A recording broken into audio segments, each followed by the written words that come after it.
When my eyes opened after 3 weeks in a coma, I didn't see my husband's concerned face. I saw his phone lighting up with a text about moving my grandmother's priceless blue vase to make room for her new artwork. As Richard lunged to hide the evidence, a strange clarity cut through my medication haze. While most would crumble upon discovering their spouse had moved his mistress into their ancestral home during a near-death experience, I felt only a cold, strategic focus forming. What Richard failed to understand as he stammered excuses by my hospital bed was that the Montgomery dynasty hadn't survived 2 centuries by accepting betrayal. Soon enough, the woman rearranging my heirlooms would be pulling weeds on my estate, grounds, never realizing her new employer was the same wife her lover had so catastrophically underestimated. I'd love to know which corner of the globe you're watching from. And if this story speaks to you, make sure to subscribe. Tomorrow's video is one you absolutely can't miss. The accident happened on a rainy Tuesday in October. I was driving back from Rosewood Estate, the sprawling historical property that had been in my family for generations. As the sole heir to the Montgomery fortune and the estate's manager, I had been meeting with potential clients about hosting a series of exclusive culinary retreats, a new venture to expand our revenue streams beyond the traditional wedding, and tourism packages. I never saw the truck that hydroplaned across the median. The doctors later told me I was lucky to be alive. 3 broken ribs, a punctured lung, traumatic brain injury, and a shattered femur. They placed me in a medically induced coma to help my brain heal, uncertain if I would ever wake with my faculties intact. I remember nothing of those 3 weeks, but I remember with perfect clarity the moment I regained consciousness and saw Richard's phone light up with that innocuous yet devastating message about a blue vase, my grandmother's antique Chinese porcelain that had always sat on the entryway table. "You're awake." Thank God. Richard's face appeared in my field of vision, blocking the phone he'd hastily shoved into his pocket. "Don't try to talk. You've got a tube in. I'll get to the doctor." His eyes, those same hazel eyes I'd fallen in love with 12 years ago at a charity gala, couldn't quite meet mine. I'd spent my life reading people. As the manager of a multi-million-dollar historical estate that hosted everything from diplomatic gatherings to royal garden parties, I'd negotiated with some of the most demanding clients imaginable. I could spot insincerity across a crowded ballroom. And now, those same instincts were screaming at me from my hospital bed. The next few days passed in a blur of medical evaluations, breathing exercises, and painful physical therapy sessions. Richard's visits became predictable in their pattern. Arrive at 10 a.m., stay until noon, return at 6 p.m., leave by 8 p.m., always with the excuse of keeping things running at home or checking on estate matters. Always with his phone clutched tightly, always with that slightly distracted air.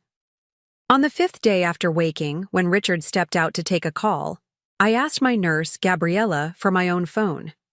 "Mr. Montgomery brought it a few days ago," she said, retrieving it from the bedside drawer. "But he mentioned the battery might be dead since the accident." It was, but the hospital room had an outlet nearby.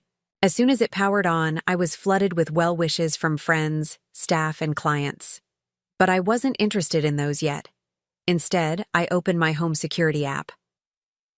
As the estate manager, I'd installed a comprehensive security system throughout our private residence, which sat on the edge of the Rosewood grounds. It had been a necessary precaution, given the valuable antiques and artwork we owned. What Richard had apparently forgotten was that I could access the cameras remotely. My fingers trembled slightly as I selected the kitchen camera. For a moment, I couldn't process what I was seeing. A woman with copper hair was standing at my marble island, chopping vegetables. She moved with the casual comfort of someone in their own home, occasionally calling out to someone off-screen. Then Richard walked into frame, coming behind her to kiss her neck as he reached around for a piece of bell pepper. I didn't make a sound. I didn't drop the phone. Instead, I methodically checked the other cameras. The living room, where my grandmother's antique furniture had been rearranged and new throw pillows added. The master bedroom, where the duvet I'd specially ordered from Italy had been replaced with something in muddy teal. The guest room, now apparently serving as a home office for someone who wasn't me, judging by the unfamiliar laptop and stacks of papers. "Ms. Montgomery, are you all right? Your heart rate is elevated." Gabriella had returned, watching the monitor with concern. I closed the app and managed to smile. "Just overwhelmed by all the messages. Could you help me sit up more, please?" That night when Richard arrived for his evening visit, I studied him with new eyes. The slightly rumpled Oxford shirt, had she ironed it? The lingering scent of a floral perfume I didn't wear? The way he kept our conversation focused on my recovery, deflecting whenever I asked about the estate or our home. "The doctor says I might be moved to the rehabilitation center next week," I said, watching his reaction carefully. That's wonderful news," he replied, but I caught the flash of panic in his eyes. "But isn't it too soon? You've only just regained consciousness." "Apparently, I'm healing faster than expected." I paused. "I was thinking, once I'm settled there, perhaps you could bring me some of my things from home? My tablet, some comfortable clothes, my blue vase to brighten up the room." His face paled visibly. "Your blue vase?" "Yes, the one from my grandmother. It always cheers me up." I kept my voice light, curious how he would handle this.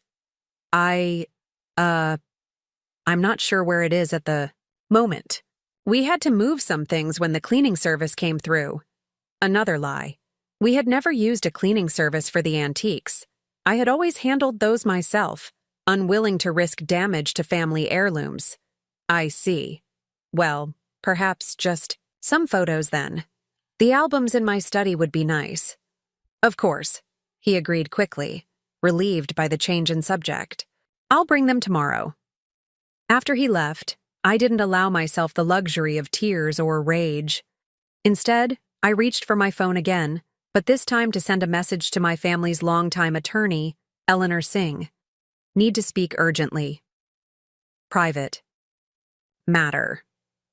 Can you visit tomorrow?" Her response came within minutes. "Of course. 9 a.m. before Richard's usual arrival?" I smiled faintly. Eleanor had known me since I was a child. Of course she would understand the need for discretion. "Perfect. Bring the Rosewood Trust documents and current staff contracts, please." While most people might have immediately confronted their spouse or fallen apart emotionally, my mind was already calculating, assessing, planning. The Montgomery estate had weathered world wars, economic depressions, and family scandals for over 2 centuries.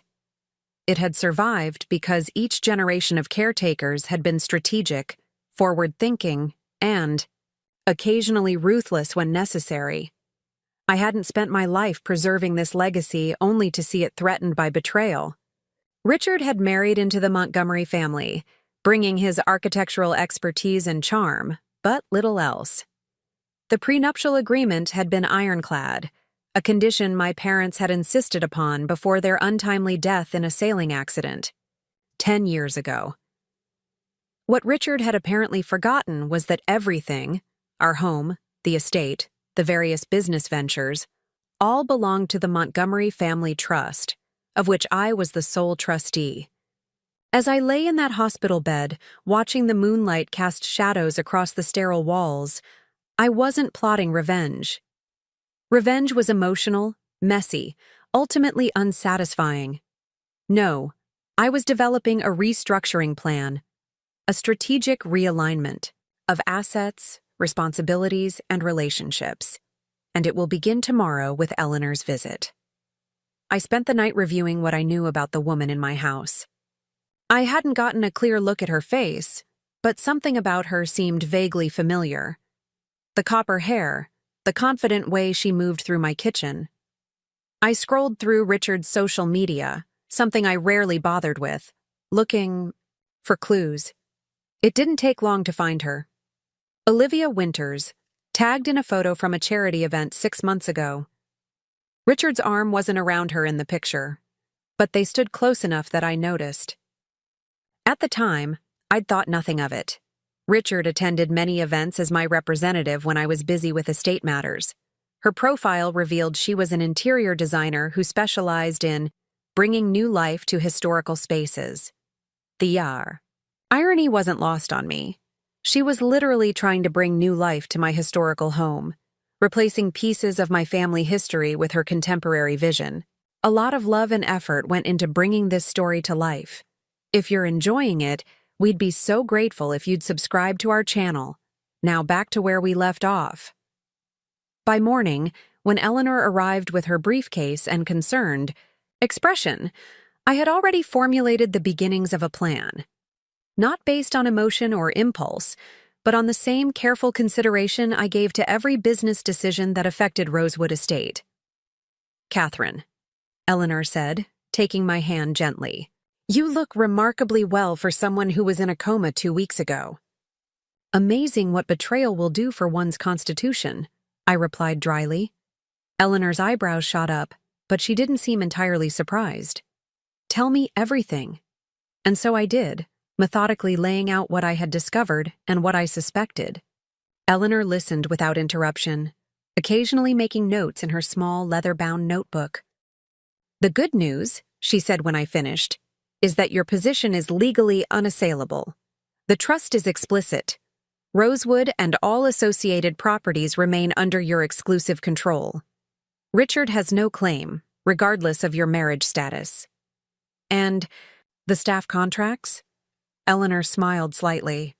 "As you requested years ago, all include comprehensive non-disclosure agreements and loyalty clauses. Anyone working at Rosewood cannot work for competing estates within a 100-mile radius for 5 years after termination." "Excellent." I shifted slightly, wincing at the pain in my leg. "Now, here's what I need you to do."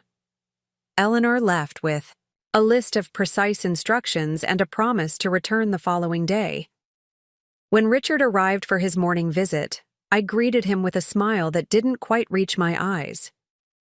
"You look better today," he said, setting a small vase of store-bought roses on the nightstand, not the fresh-cut blooms from Rosewood's gardens that he could have easily brought. "I feel more like myself," I replied truthfully. "The doctors say my cognitive functions are showing remarkable recovery." A flicker of unease crossed his face. "That's wonderful, darling. In fact," I continued, "I've been thinking clearly about the estate. How are things at Rosewood? Any issues with the Hamilton wedding scheduled for next month?" Richard shifted in his seat. "Everything's under control. Gerald has been managing the bookings admirably." Gerald, our events coordinator, was excellent at execution but had never handled the client relations side of the business. Another lie. "And the house?" I kept my tone conversational. "Any updates I should know about?" "Just routine maintenance." His hand twitched toward his phone as it vibrated in his pocket. "Nothing worth bothering you with during recovery." I nodded thoughtfully. "I've been meaning to ask. My grandmother's jewelry box, the one in my bedside drawer. Could you bring it? The nurses say familiar objects might help with my cognitive exercises." The color drained from his face. "Your jewelry box?" "Yes, the rosewood one with the mother-of-pearl inlay. It should be right where I always keep it." "I'll look for it," he managed, swallowing hard. "Thank you." I reached for the water cup, letting him help me with the straw. "Oh, and Richard? Could you take a photo of our bedroom for me? I'm feeling homesick." The panic in his eyes was unmistakable now. "The bedroom is being painted. It's a mess right now." "Painted? We just refreshed it last spring." I frowned. "What color?" "A sort of sage green. I thought it might be more soothing for your recovery." I had specifically chosen the bedroom's pale blue color to complement the eastern light that filled the room each morning. Olivia Winters had clearly made herself at home in more ways than one. "How thoughtful," I murmured. "And who recommended this painter?" They must be good to trust with our antique moldings. Richard glanced at his watch. Actually, I should check on that. The foreman promised updates this morning. Of course. I smiled again, that same empty smile. Don't let me keep you. After he left, practically fleeing the room, I closed my eyes and allowed myself exactly 5 minutes of pure white-hot rage. 5 minutes to feel the betrayal, the violation of my home, my legacy, my marriage. 5 minutes to acknowledge that while I was fighting for my life, Richard had been moving his mistress into the house my great-great-grandfather had built. When those 5 minutes ended, I opened my eyes, clear and focused. Emotion was now a luxury I couldn't afford. I picked up my phone and called Marcus Blackwood, Rosewood's head of security and the grandson of my father's most trusted employee. Ms. Montgomery. His deep voice carried genuine warmth. It's so good to hear from you. Directly, how are you feeling? Better every day, Marcus. I need your help with something delicate. Anything, he replied without hesitation. I need a complete security report for the main house and grounds. Access logs, camera footage, visitor records, everything for the past month. And I need it. Sent directly to me, not through Richard. A brief pause. I understand. May I ask? It's a precautionary measure, I interrupted smoothly. My accident has made me realize how vulnerable Rosewood could be if something happened to me. I'm reviewing all our protocols. Of course, I'll compile everything immediately. Thank you, Marcus. And one more thing. This stays between us. After ending the call, I opened my email to find Eleanor had already sent the first documents I'd requested, a complete financial audit of Rosewood's accounts for the past year. As I suspected, there were several irregularities in the past few months. Significant withdrawals from our operating account, expenses coded as property improvements, without corresponding vendor invoices, and a new contractor added to our payroll, Winter Designs LLC. Olivia hadn't just moved into my home. She was being paid from my family's accounts to redecorate it. The audacity was almost impressive. I was scrolling through the transactions when Dr. Hayes entered for her morning rounds. Your vital signs are remarkably improved, she noted, reviewing my chart. How's the pain today? Manageable, I replied. Doctor, when do you think I might be able to transition to the rehabilitation facility? She studied me over her glasses. Eager to move forward, I see. Actually, your progress has been exceptional. If the next few days continue this trend, we could look at transfers by the end of next week. And what about a brief visit home before then? Just a few hours, with proper medical supervision? Dr. Hayes frowned slightly.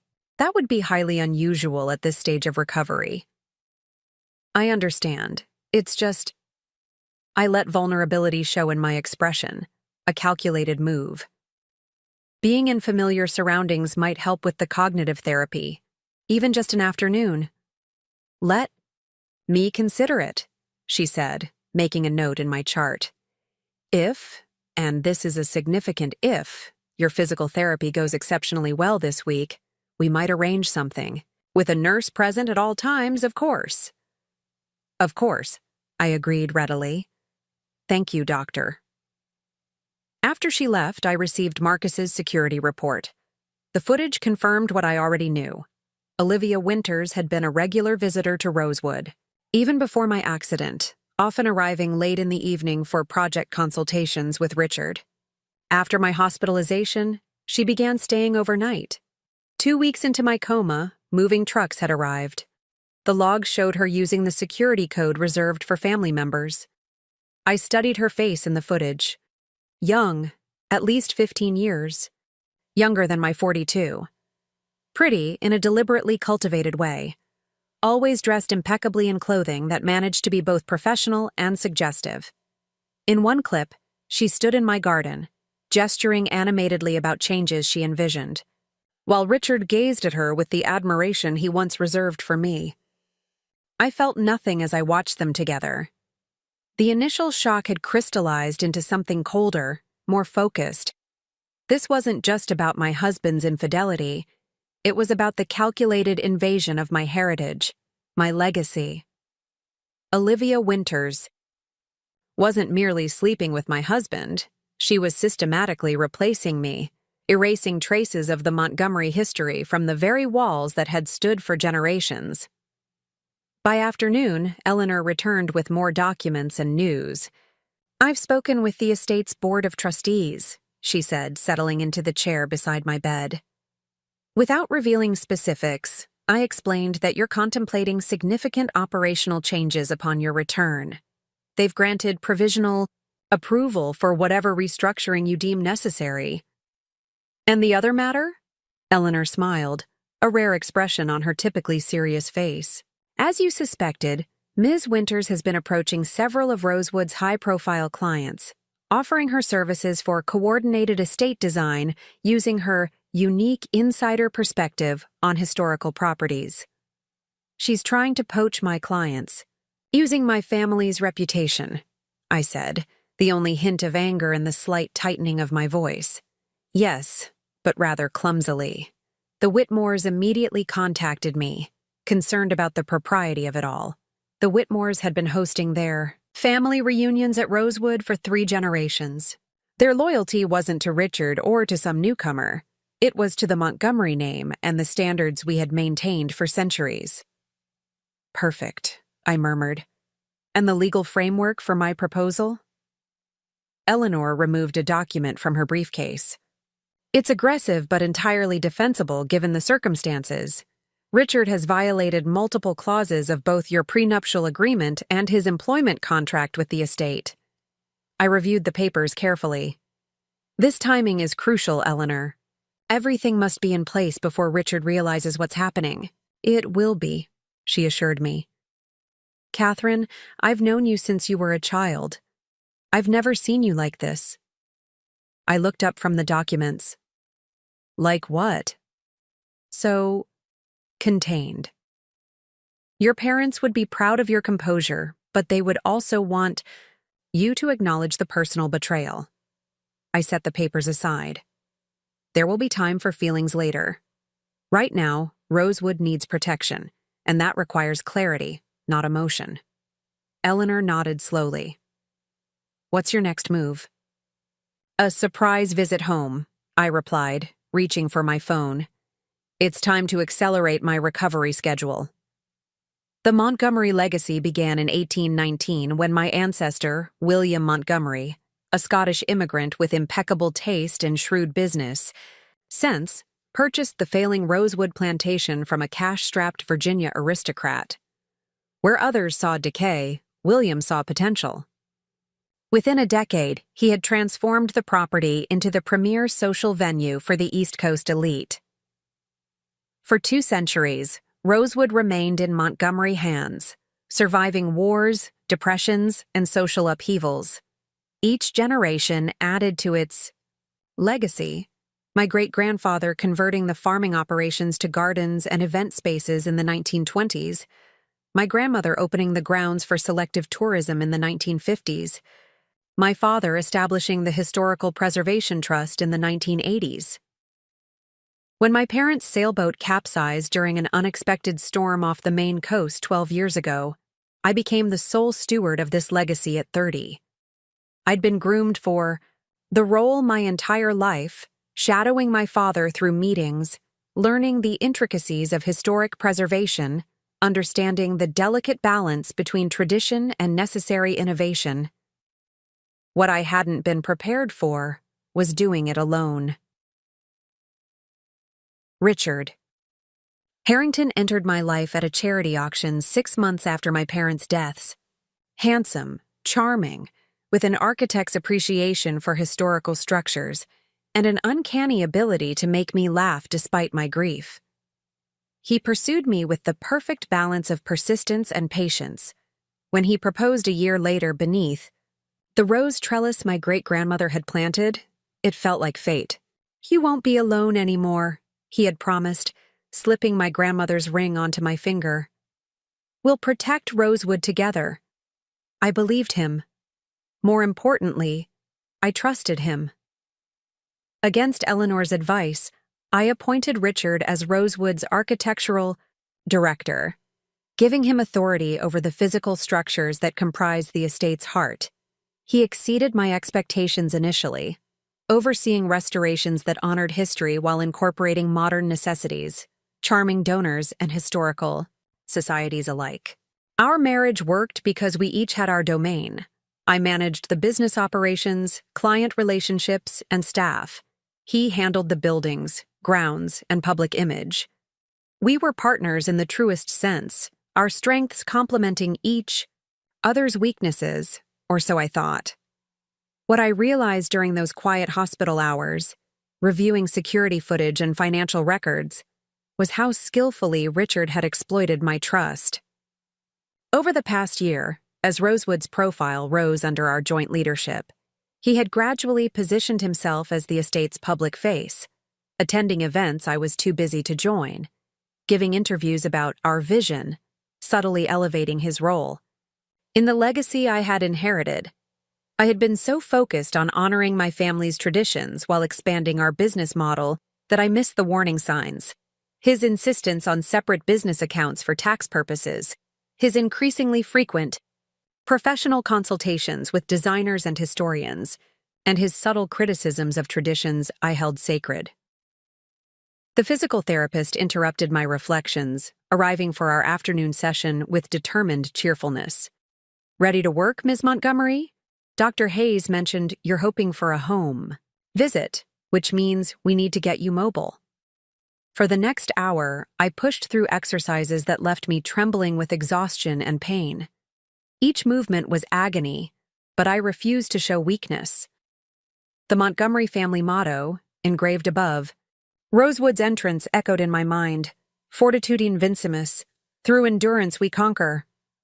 By the time Richard returned for his evening visit, I had negotiated a significant victory with my medical team. A 4-hour supervised home visit in 3 days' time, contingent on my continued progress. I said nothing about this to Richard, instead asking benign questions about estate operations and accepting his vague answers with apparent contentment. "You seem different today," he observed as visiting hours ended. "More yourself." "Recovery has its ups and downs," I replied, smoothly. "Today is just a good day." After he left, Marcus called with another update. "Ms. Montgomery, there's something you should know. Mr. Harrington has been removing items from the main house. Paintings, silver, some smaller antiques." My hand tightened around the phone. "When?" "Over the past 2 weeks. Always when most staff have left for the day. Do you have footage?" "Yes, ma'am. I've included it in the secure folder." "And does anyone else on staff know about this?" Mrs. Simmons noticed some missing pieces from the silver collection. She attempted to ask Mr. Harrington about it, but he dismissed her concerns, saying you had authorized a professional cleaning, Martha.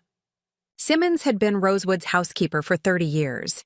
She knew every piece of silver, china, and linen in the vast estate catalogs. Her memory was more reliable than any inventory system. "Thank you, Marcus. Please ask Mrs. Simmons to quietly document everything she notices missing, but not to confront Richard again." "Yes, ma'am." "And Ms. Montgomery? The staff sends their best wishes for your recovery. Rosewood isn't the same without you." His sincerity warmed me. "Thank you, Marcus. I'll be home soon." The next morning, Eleanor arrived with a portfolio of documents and a gleam of satisfaction in her eyes. "It's all arranged," she announced without preamble. "The board has unanimously approved your request for a comprehensive audit of Rosewood's operations, citing the need for clarity during your recovery.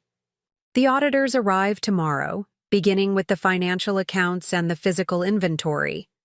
Richard's reaction? Initial resistance, followed by grudging acceptance when the board chairman made it clear this wasn't a request. "He's nervous. Catherine made a point of mentioning how he's been single-handedly managing everything during your absence." I smiled thinly. "Has he indeed? How convenient that we'll now have documentation of his management style." Eleanor pulled out another document.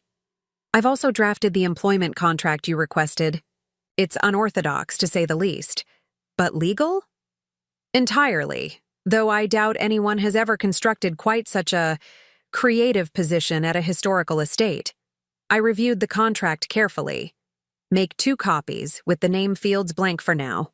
I'll fill those in personally when the time comes. Eleanor hesitated. Catherine, are you certain about this approach? There are simpler ways to handle the situation.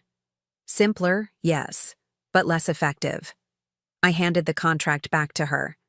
This isn't about punishment, Eleanor. It's about restoring proper order while extracting maximum value from a difficult situation. And Richard? What do you plan to do about your marriage? The question caught me off guard. In all my strategic planning, I had thought of Richard primarily as an operational problem to solve, a threat to Rosewood to neutralize. The emotional dimension, the end of a 10-year marriage, the personal betrayal, had remained carefully compartmentalized. One battle at a time, I finally said. First, I secure Rosewood.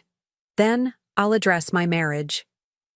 Eleanor nodded, understanding the priorities that had guided Montgomery decisions for generations.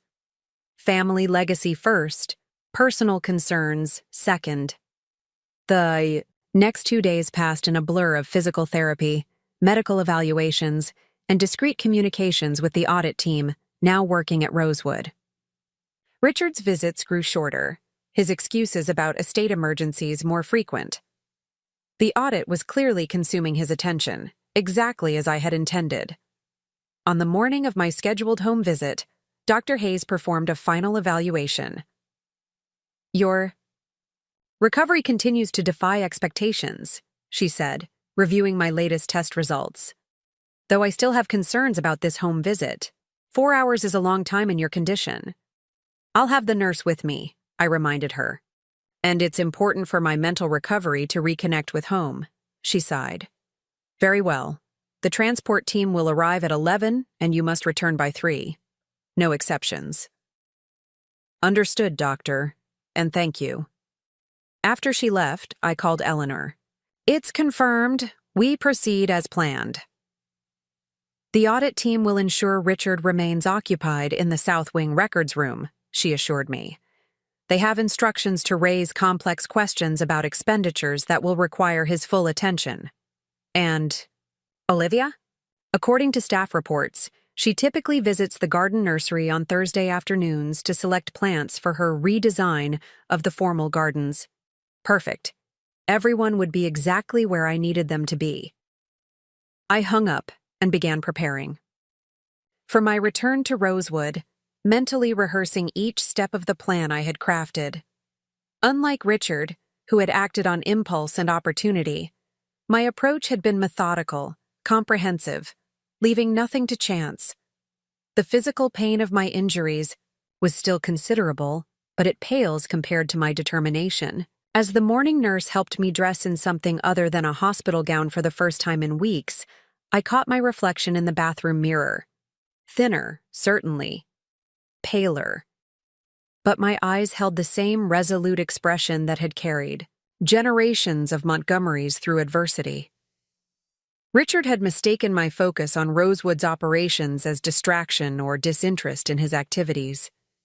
He had interpreted my trust as inattention, my delegation as disengagement. By day's end, he would understand the magnitude of his miscalculation. At precisely 11 o'clock, the medical transport team arrived with a wheelchair and a private ambulance. The home care nurse, a capable-looking woman named Sophia, reviewed my medications and mobility restrictions with the hospital staff. "Ready, Ms. Montgomery?" she asked, as they prepared to transfer me from the hospital bed to the wheelchair. "More than ready," I replied, steeling myself against the pain of movement. "It's time to go home." The drive to Rosewood took exactly 37 minutes, each one bringing me closer to confronting the reality I had only seen through security footage. As the ambulance turned onto the estate's elm-lined drive, I felt a complex mix of emotions. The comfort of homecoming tangled with the knowledge that my sanctuary had been violated. Rosewood Manor appeared on the horizon, its Georgian architecture a testament to 2 centuries of careful stewardship. I noted with a critical eye that the spring flower beds had been altered, the traditional Montgomery tulip pattern replaced with some modern arrangement that clashed with the house's symmetry. Marcus met us at the side entrance, his stoic expression betraying only the slightest relief at seeing me. "Welcome home, Ms. Montgomery," he said, holding the door as the medical team maneuvered my wheelchair. "We've prepared the morning room as you requested. South-facing light, accessible bathroom, and privacy." "Thank you, Marcus. Is everything in place for today?" He nodded almost imperceptibly. "Mr. Harrington is with the auditors in the records room. They've encountered some discrepancies that require his immediate attention." "And our other guest?" "Left 20 minutes ago for the garden center. Mrs. Simmons estimates she'll be gone at least 2 hours based on previous patterns." "Excellent. Please notify Mrs. Simmons that I've arrived, but no one else." As we entered the house, I was struck by how much had changed in just 6 weeks. The entryway, once adorned with Montgomery family portraits dating back generations, now featured modern abstract paintings. The antique console table had been replaced with a glass and metal monstrosity. Even the air smelled different. My grandmother's signature rose potpourri was replaced by some generic designer fragrance. Sophia, my home care nurse, misinterpreted my silence. "Are you in pain, Ms. Montgomery? We can take a moment if you need to rest." "I'm fine," I assured her, though the pain was indeed intensifying, just reacclimating. The morning room had thankfully been spared major alterations, perhaps because it was seldom used by anyone but me. Its walls still held the botanical prints my grandmother had collected, and my favorite reading chair remained positioned by the window overlooking the rose garden. "Sophia, would you mind giving me a moment with Mrs. Simmons?" I asked as the housekeeper appeared in the doorway, her familiar face a welcome sight. "Of course. I'll just set up your medications in the adjoining bathroom." Once we were alone, Martha approached, her eyes glistening with unshed tears. "Ms. Catherine, thank God you've come home. Things haven't been right since... since." "No, Martha. Tell me everything." For the next 30 minutes, Martha provided a meticulous account of the changes that had occurred in my absence, valuable items that had disappeared, staff whose hours had been reduced, traditions that had, been abandoned. Most disturbing were the social events that had been held at Rosewood without proper documentation. They had parties, Ms. Catherine.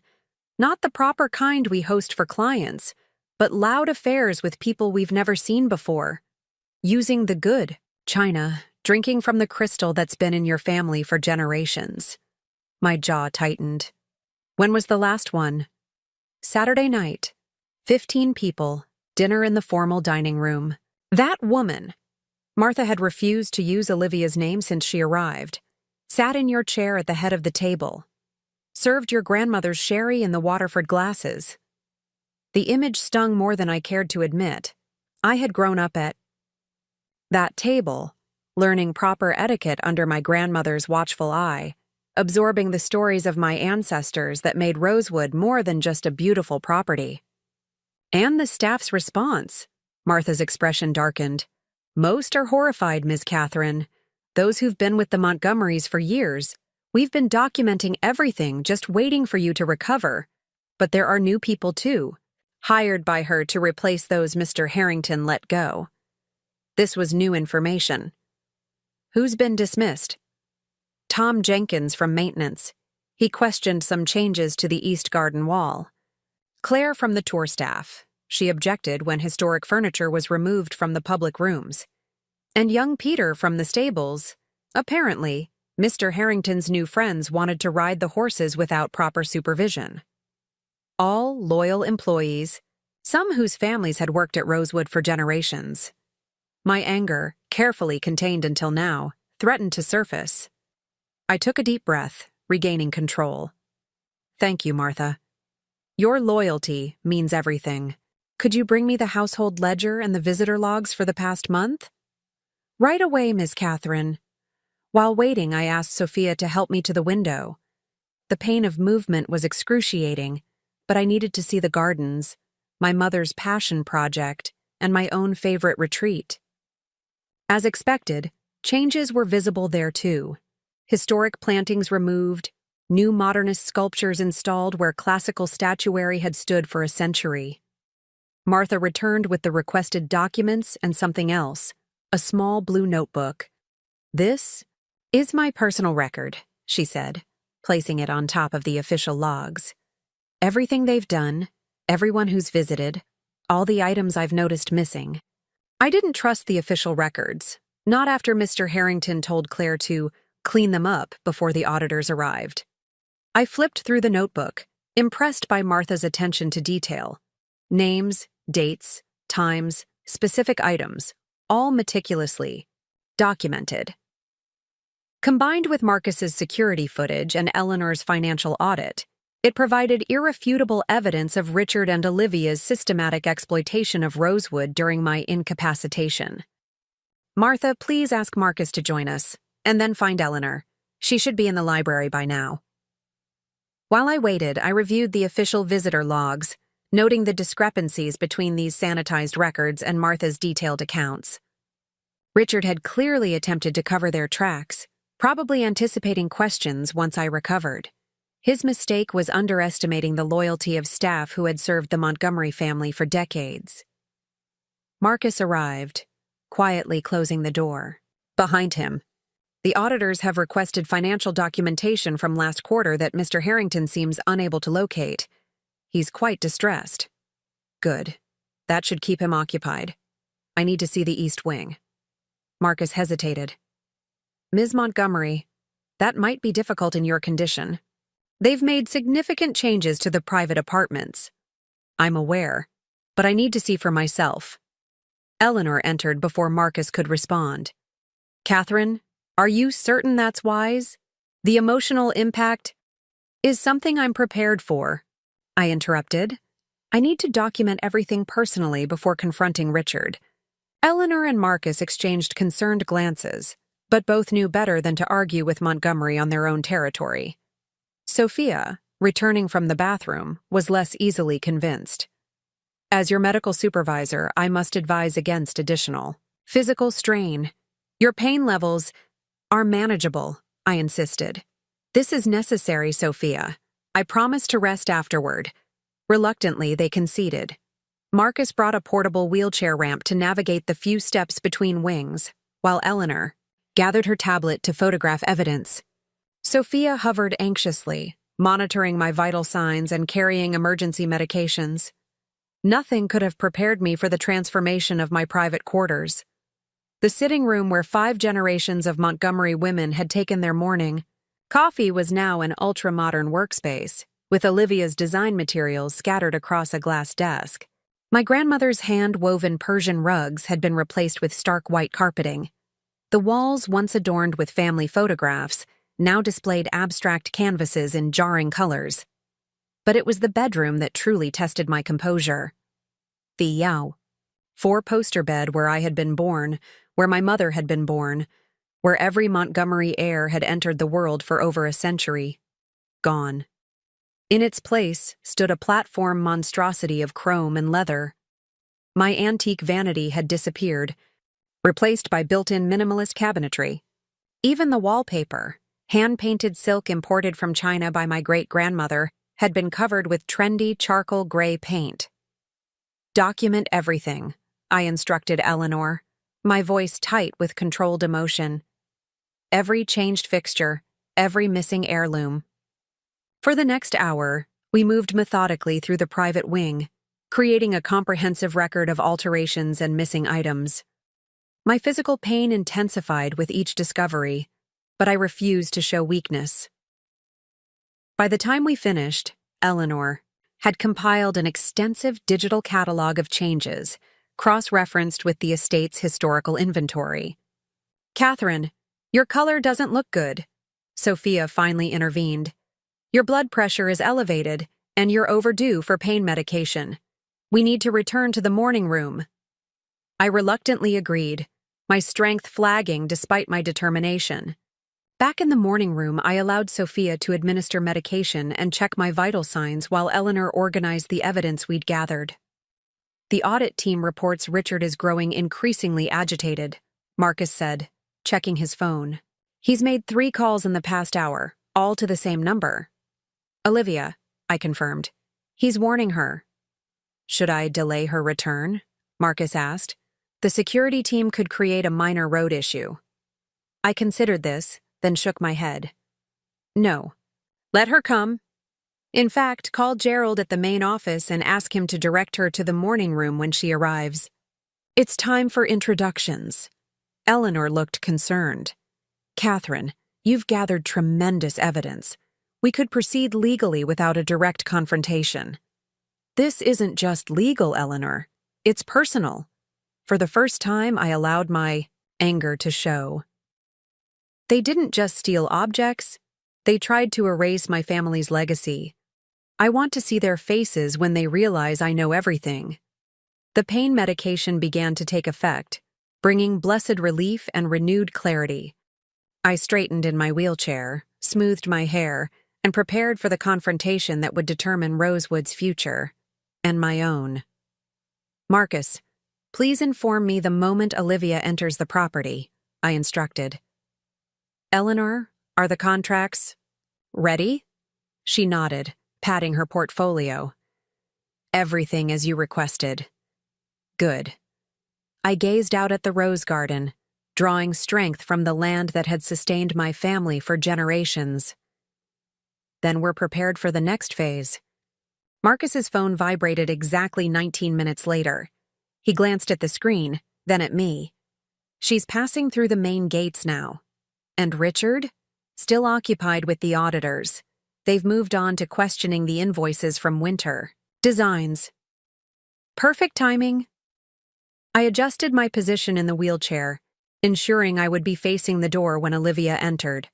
Sophia stood discreetly in the corner, monitoring my condition, but understanding the importance of appearing solely in command. Eleanor took her position slightly behind me, legal documents arranged in her portfolio. Martha had prepared tea service, using my personal porcelain set that had somehow escaped Olivia's redecorating frenzy, and positioned it on the table beside me. Ms. Montgomery, Marcus said from the doorway. Ms. Winters has arrived. Please, show her in. The woman who entered the morning room was momentarily frozen in shock, her copper hair gleaming in the afternoon sunlight, her fashionable sundress incongruous with her expression of absolute horror. Ms. Winters, I greeted her calmly, how kind of you to join me for tea in my home. I don't understand, she stammered, her eyes darting between me and the door, clearly calculating whether to flee. Richard said you were still hospitalized. That I was incapacitated? I supplied. Unable to return to Rosewood, unaware of your renovation efforts? Color drained from her face. There's been a misunderstanding. I'm just a design consultant. Richard hired me to... I know exactly what Richard hired you to do, I interrupted smoothly. And what he failed to mention about your employment. Please, sit down. This conversation will be easier if we're both comfortable. Her instinct for self-preservation warred visibly with her desire to escape. Finally, she perched on the edge of an armchair, as far from me as the room allowed. Tea? I offered, gesturing to the service. No, thank you, she replied, her voice slightly steadier. Mrs. Harrington? Ms. Montgomery, I corrected. The Montgomery name has been attached to Rosewood for 200 years. It's not something I relinquish lightly, regardless of marital status. She swallowed hard. Ms. Montgomery, I believe. There's been a serious misunderstanding about my relationship with Richard. Has there? I took a deliberate sip of tea. Let's review the facts, shall we? According to Rosewood's financial records, Winter Designs LLC has billed the estate for $157,000 in redesign services over the past 4 months. According to security footage, you've spent approximately 37 nights in my home since my accident 6 weeks ago. According to staff observations, You've removed family heirlooms, rearranged historical furniture, hosted unauthorized social gatherings, and even dismissed long-term employees. With each point, her complexion grew paler. By the final accusation, she was gripping the armchair with white-knuckled intensity. Richard said he had authority. Richard lied, I stated flatly. Rosewood Estate is held in the Montgomery Family Trust, of which I am the sole trustee. Richard's position as architectural director granted him limited operational authority, not ownership rights. Every decision you made together violated both his employment contract and our prenuptial agreement. I didn't know, she whispered, a hint of genuine horror creeping into her voice. He told me you had discussed renovating before your accident, that you wanted to modernize Rosewood's image. Did he also tell you to wear my grandmother's jewelry? I asked quietly. To sleep in the bed where generations of my family were born? To host dinner parties with my ancestors' china? She flinched as if struck. I never meant. Intention is irrelevant when discussing legal liability, Ms. Winters. Eleanor stepped forward, opening her portfolio. Winter Designs has accepted payment for services rendered under fraudulent pretenses. Additionally, you've been documented removing personal property from the Montgomery estate without authorization. Olivia's professional composure crumbled completely. I can explain. Richard assured me everything had been approved. The items were being stored, not stolen. I'm a professional designer. I would never knowingly. Fascinating how quickly loyalty dissolves when consequences appear, I observed. Just moments ago, you were prepared to defend your relationship with my husband. Now you're distancing yourself from his decisions. Tears welled in her eyes. Whether from genuine remorse or calculated sympathy-seeking, I couldn't tell. What are you going to do? Press charges? I studied her carefully. Despite everything, there was something almost pitiful about her desperation. She wasn't the mastermind here, merely a willing accomplice, blinded by ambition and Richard's promises. That depends on your next decision, I said, nodding to Eleanor, who placed a document on the table between us. This is a termination of services agreement for Winter Designs, requiring immediate cessation of all work at Rosewood and return of any removed items within 48 hours. It includes a confidentiality clause preventing you from discussing Rosewood, the Montgomery family, or your relationship with Richard Harrington, in perpetuity. Her hand trembled as she reached for the document, scanning its contents with a growing alarm. This would effectively end my design career. The non-compete clause covers the entire East Coast historical property market. Yes, I agreed simply. Actions have consequences. And if I refuse? Eleanor placed a second document beside the first. Then we proceed with legal action for theft, fraud, and willful damage to protected historical property. Given the evidence we've compiled, you would likely face not only financial ruin, but potential criminal charges. Olivia's breath caught. You can't be serious. Ms. Winters, I leaned forward slightly. You've been sleeping in my bed, wearing my jewelry, and spending my money while I recovered from injuries that nearly killed me. What exactly did you expect would happen when I returned home? The reality of her situation finally seemed to penetrate. Richard said you wouldn't fight. That you cared more about Rosewood's public image than your marriage. Richard, I replied coldly, has severely misjudged both my priorities and my resolve. She stared at the documents, defeat evident in the slump of her shoulders. I have no choice, do I? There's always a choice, I countered, though some options are certainly more painful than others. Eleanor placed a pen on the table. Olivia hesitated only briefly before signing the termination agreement, her signature barely legible through her trembling. What happens now? She asked, pushing the signed document away as if it might burn her. Now, I said, withdrawing a third document from Eleanor's portfolio. We discuss an alternative arrangement. Her head snapped up. Alternative? Your design business is finished, Ms. Winters. That's non-negotiable. However, your knowledge of exactly what has happened at Rosewood during my absence is valuable to me. I slid the new document toward her. This is an employment contract. Confusion replaced fear in her expression. You're offering me a job? After everything? Not just any job. A very specific position with very specific terms. I gestured to the contract. Rosewood requires a new groundskeeper, specifically for the formal garden restoration. The position includes a modest salary, accommodation in the staff quarters, and most importantly, a clean slate professionally, provided you meet certain conditions.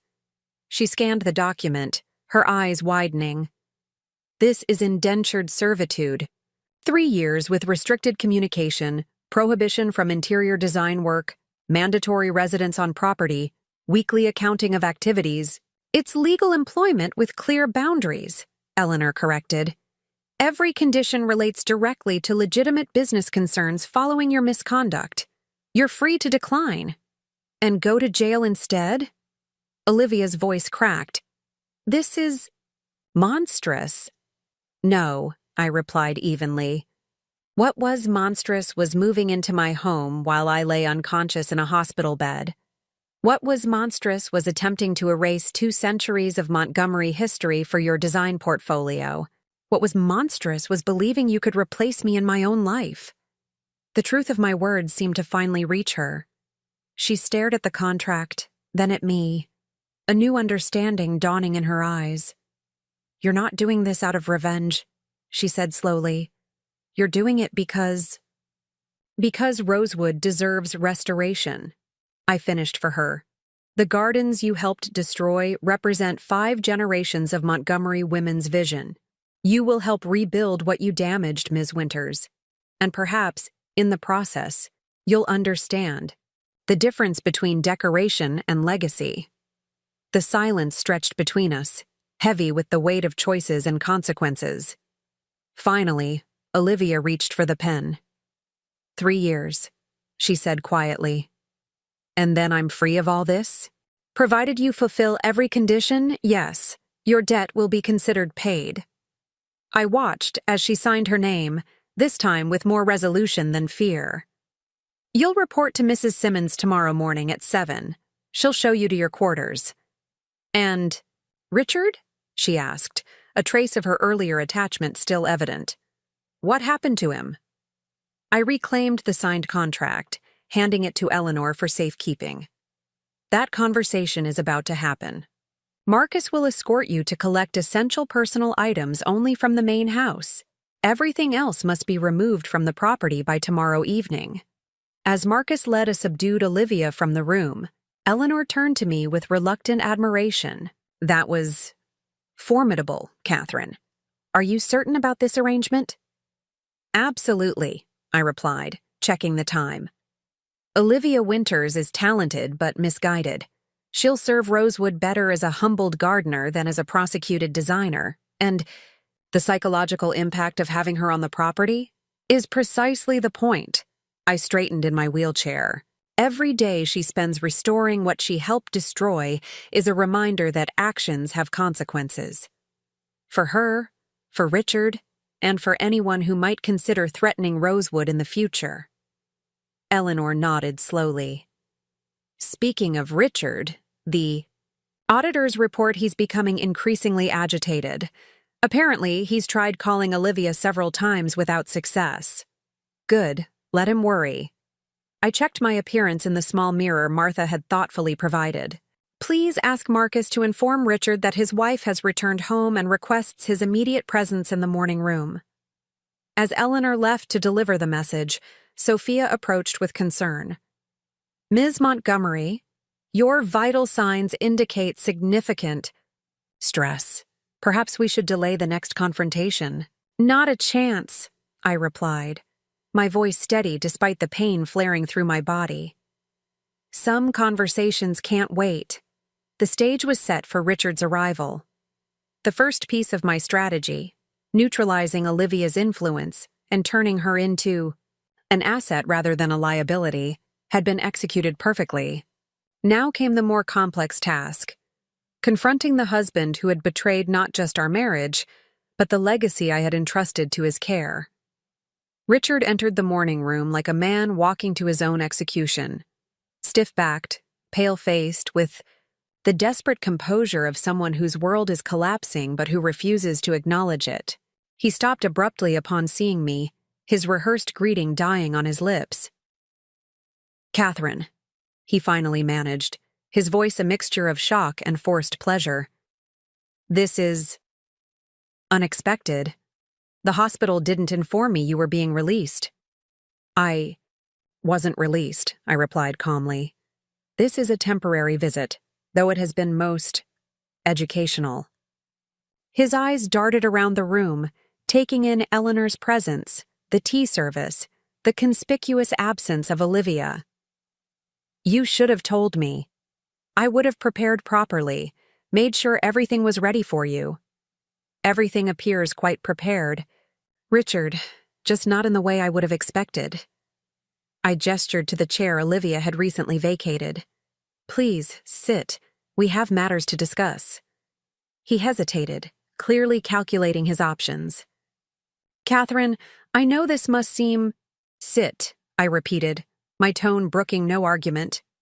He complied, perching on the edge of the chair as Olivia had done, his usual confidence evaporating under my steady gaze. "How much do you know?" he asked after a moment of tense silence. "Everything," I replied simply. "The unauthorized renovations, the misappropriated funds, the dismissed staff, the parties in my dining room. Olivia wearing my grandmother's jewelry. Shall I continue?" His face contorted briefly before he regained control. "I can explain. After your accident, I was devastated. Lost. Olivia was just helping with estate matters at first. Her design expertise was valuable for some projects I'd already discussed with you. One thing led to another, but I never intended to get caught," I supplied. "To have me wake up and discover you'd moved your mistress into my family home and begun systematically erasing Montgomery history?" He flinched at my directness. "It wasn't like that." "No? Then explain the missing silver, the relocated paintings. The furniture was sold without authorization." "Temporary storage during renovations," he attempted. "Nothing was permanently storage at Pinnacle Auctions?" I interrupted, referencing the high-end auction house that specialized in historical estate liquidations. "With reserve prices already set? Marcus retrieved the consignment documents this morning, Richard. Your signature is on every page." The color drained from his face. This was clearly something he hadn't expected me to discover so quickly. "Financial necessity," he tried again. "The estate's operating costs during your absence have been fully funded through the trust," Eleanor interjected, opening a financial portfolio.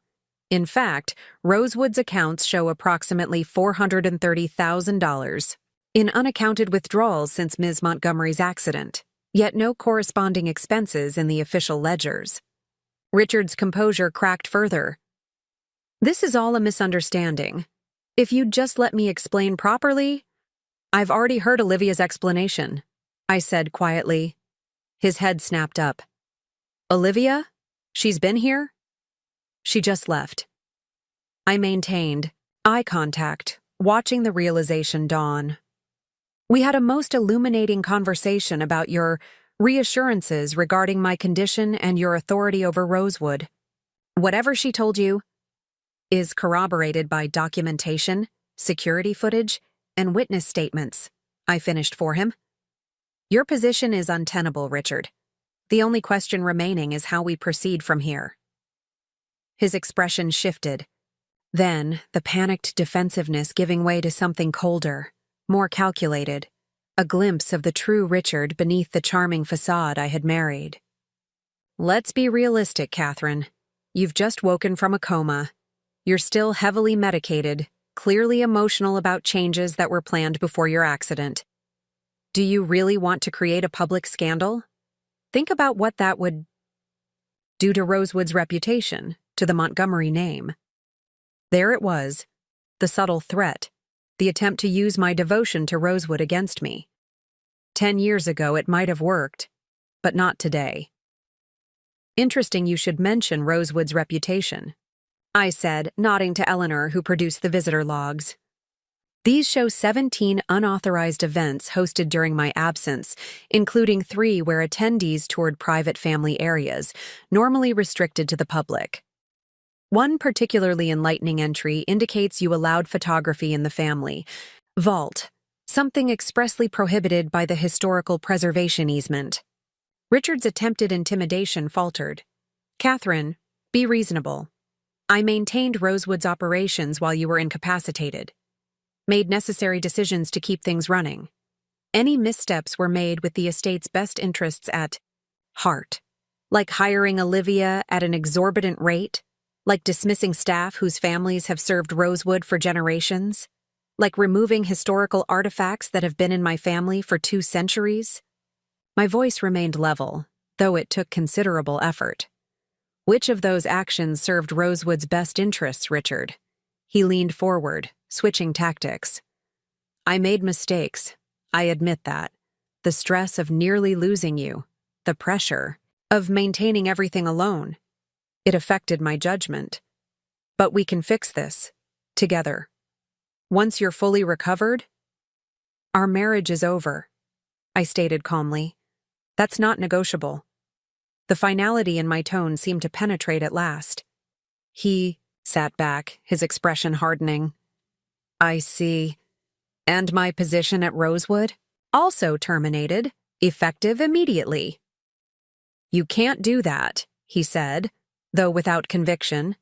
My contract includes a morality clause and fiduciary responsibility requirements, Eleanor interjected, both of which you violated extensively.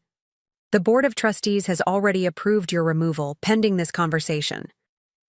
Richard's breathing quickened, the first sign of genuine panic.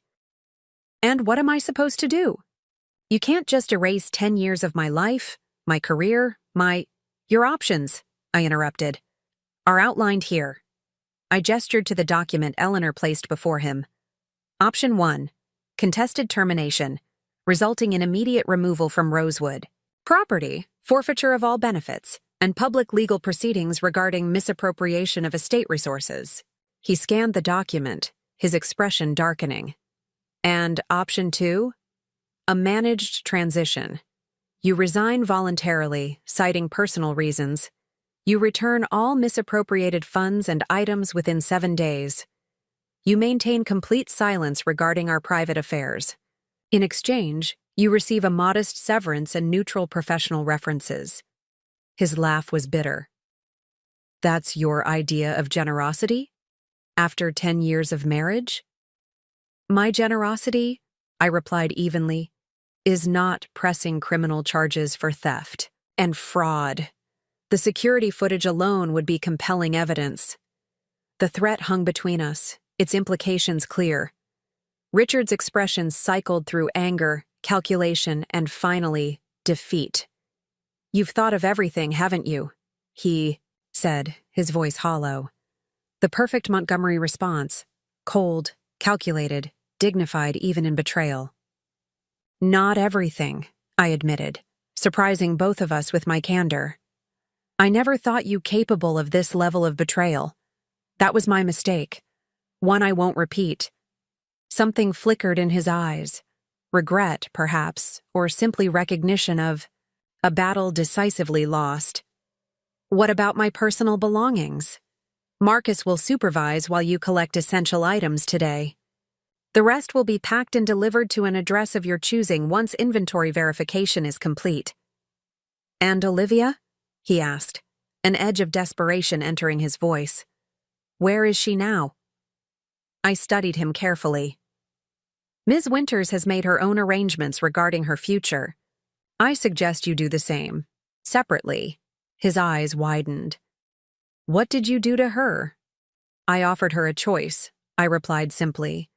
Just as I'm offering you one now.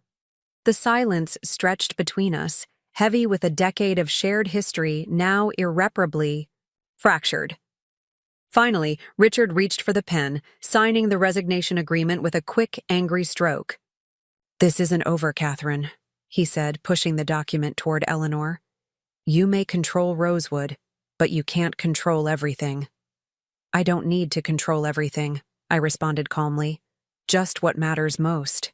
As Marcus appeared to escort Richard to collect his belongings, I remained perfectly composed. Only after the door closed behind them did I allow myself a moment of vulnerability, closing my eyes briefly against the wave of exhaustion and pain washing over me. "Catherine?" Eleanor's concerned voice brought me back to the present. "Do you need to rest?" "Not yet," I replied, opening my eyes. "The hardest parts are complete, but we still have work to do before I return to the hospital." She nodded, understanding as always. "The board is standing by for your call, and Gerald has prepared the staff announcement as requested." "Perfect. Let's proceed." I straightened in my wheelchair, pushing aside physical discomfort in favor of completing the day's objectives. "Martha?" The housekeeper appeared from where she had been discreetly waiting. "Yes, Miss Catherine?" "Please begin a comprehensive inventory of what needs to be restored or replaced. Prioritize the family apartments and historical collections." "Right. Away." She nodded, visibly relieved to be taking action. "And the changes they made?" "Document everything, but don't begin reversing them yet. Some may need professional conservation work." As Martha departed to begin the mammoth task of cataloging the damage, I turned to Eleanor. "What's Richard's demeanor?" "According to Marcus's text, angry but compliant. He's collecting personal items from his office now, under supervision." I nodded, unsurprised. "And Olivia?" "Has been escorted to the staff quarters to await further instructions tomorrow. She appears subdued, as she should be." I glanced at the ornate clock on the mantelpiece, a Montgomery heirloom that had somehow escaped the purge. "We have approximately 90 minutes before I must return to the hospital. Let's use them wisely." What followed was a carefully orchestrated series of calls and conferences, first with the Board of Trustees, confirming Richard's resignation and my interim management plan during recovery, then with Gerald and the department heads, outlining immediate priorities and staffing adjustments. Finally, with the estate's conservator, arranging emergency assessment of damaged historical items. Throughout it all, I maintained the composed, strategic demeanor expected of a Montgomery in crisis. Only Sophia, monitoring my vital signs with increasing concern, understood the physical toll this was taking. "Ms. Montgomery," she finally intervened as I concluded the last call, "we need to prepare for your return to the hospital. Your pain levels and blood pressure indicate you've reached your physical limits." I nodded, acknowledging the truth in her assessment. "Just one more thing, Eleanor. The press statement?" "Drafted as requested," she confirmed, displaying the document on her tablet. Simple, dignified, and entirely devoid of scandal. I reviewed the carefully worded announcement that would inform the public of Richard's departure and my continued recovery, finding it appropriately restrained. Perfect. Release. It tomorrow morning after Richard has vacated the property. As the medical transport team arrived to return me to the hospital, I took a final look around the morning room. This small corner of Rosewood still intact, still authentically Montgomery. Despite the pain, despite the betrayal, a sense of quiet, satisfaction settled over me. In just 4 hours, I had reclaimed my home, neutralized threats to my family legacy, and set in motion the restoration of all that mattered most. "Catherine," Eleanor said quietly as the transport team prepared the wheelchair, "what you accomplished today was remarkable." "It was necessary," I replied simply. "Rosewood has survived worse crises over 2 centuries. It will survive this one, too." What I didn't add, what I kept closely guarded even from Eleanor, was that my work wasn't yet complete. Richard and Olivia had been addressed, but the vulnerability they had exploited remained. As long as I was physically compromised, Rosewood remained at risk. The next phase of my strategy would have to wait until I returned permanently, stronger, fully recovered, and ready to implement the most significant restructuring in Rosewood's recent history. For now, I had won the immediate battle. The war for Rosewood's future, however, was just beginning. 2 weeks after my surprise visit to Rosewood, I was discharged from the hospital to the rehabilitation center.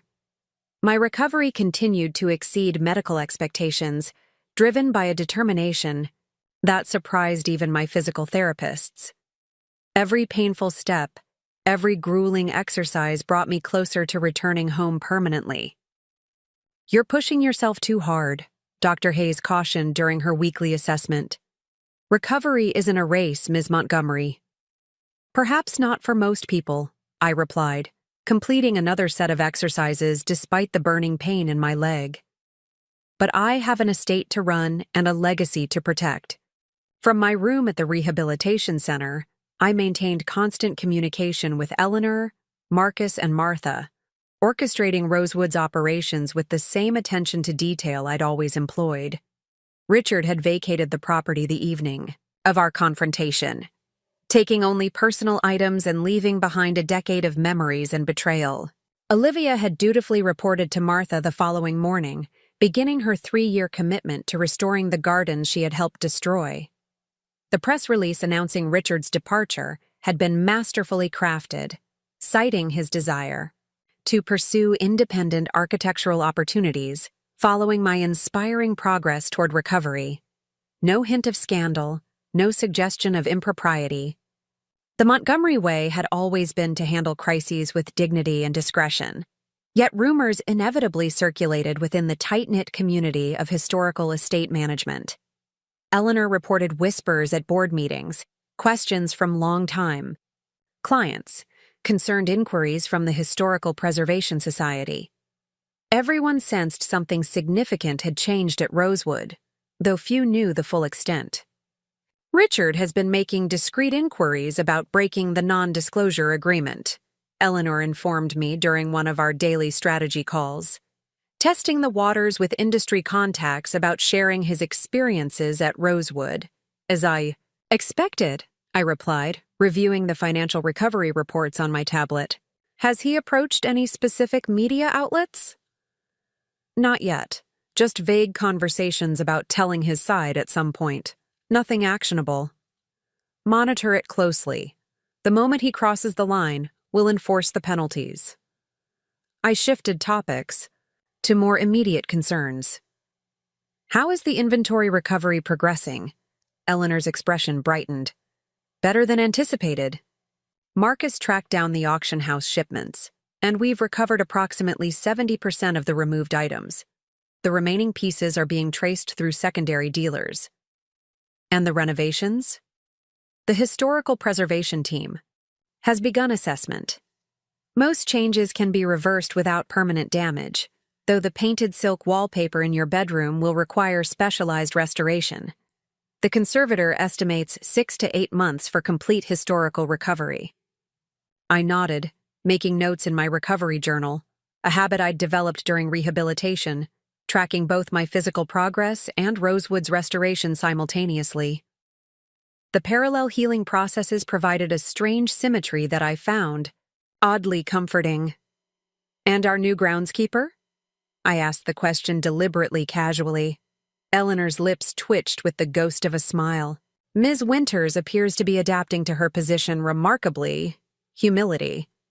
Martha reports she hasn't complained once, despite being assigned to the Rose Garden restoration, which requires removing all the modernist sculptures she installed and replanting according to your mother's original designs. Appropriate consequences," I murmured. "And the staff's response to her presence?" Initially confused, now guardedly accepting. "Your message that she's working off her debt to Rosewood was well received, particularly by those who witnessed the changes during your absence. They appreciate poetic justice." Our conversation was interrupted by my physical therapist arriving for the afternoon session. After Eleanor departed, I threw myself into the grueling exercises with renewed determination. Each painful movement brought me closer to independence, to returning home, to implementing the next phase of my strategy. That evening, as I reviewed the day's reports from Rosewood, my phone rang with an unfamiliar number. Assuming it was a hospital administrative call, I answered without hesitation. Catherine Montgomery speaking. Silence stretched for a moment before a familiar voice responded. Catherine, you're a difficult woman to reach these days. Richard. My pulse quickened, though my voice remained perfectly steady. I'm rather occupied with recovering from near-fatal injuries. What do you want? To talk, he replied, his tone carefully modulated to project reasonableness. What happened at Rosewood? It wasn't my finest moment. I acknowledge that. But 10 years of marriage deserves better than a 30-minute confrontation and a forced resignation. You had 10 years to demonstrate your commitment to our marriage, I responded evenly. You chose instead to move your mistress into my family home while I was in a coma. I believe that establishes the value you placed on our relationship. His frustrated sigh carried through the connection. People make mistakes, Catherine, especially under extreme stress. You nearly died. Do you understand what that did to me? How terrified I was of losing you, of being alone. So terrified you sought comfort in another woman's arms? So devastated you began selling my family heirlooms? The ice in my voice could have frozen the entire eastern seaboard. Your narrative needs considerable work, Richard. This isn't about narratives, he insisted. It's about being fair. The separation agreement you forced on me, it's draconian. 10 years of my professional life erased, my reputation in the historical architecture community damaged, my financial security compromised. I deserve better. There it was. The real purpose of his call. Your current circumstances are the direct result of your own actions, I stated calmly.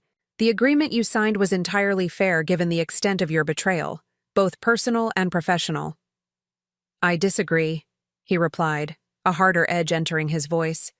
And I'm not alone in that assessment. My attorney believes there are substantial grounds to challenge the agreement, particularly given your medical condition at the time. I allowed myself a small smile, though he couldn't see it. You're welcome to pursue that avenue, of course, though I should mention that any litigation would necessitate making public the full details of your conduct during my hospitalization. The security footage alone would be quite compelling evidence.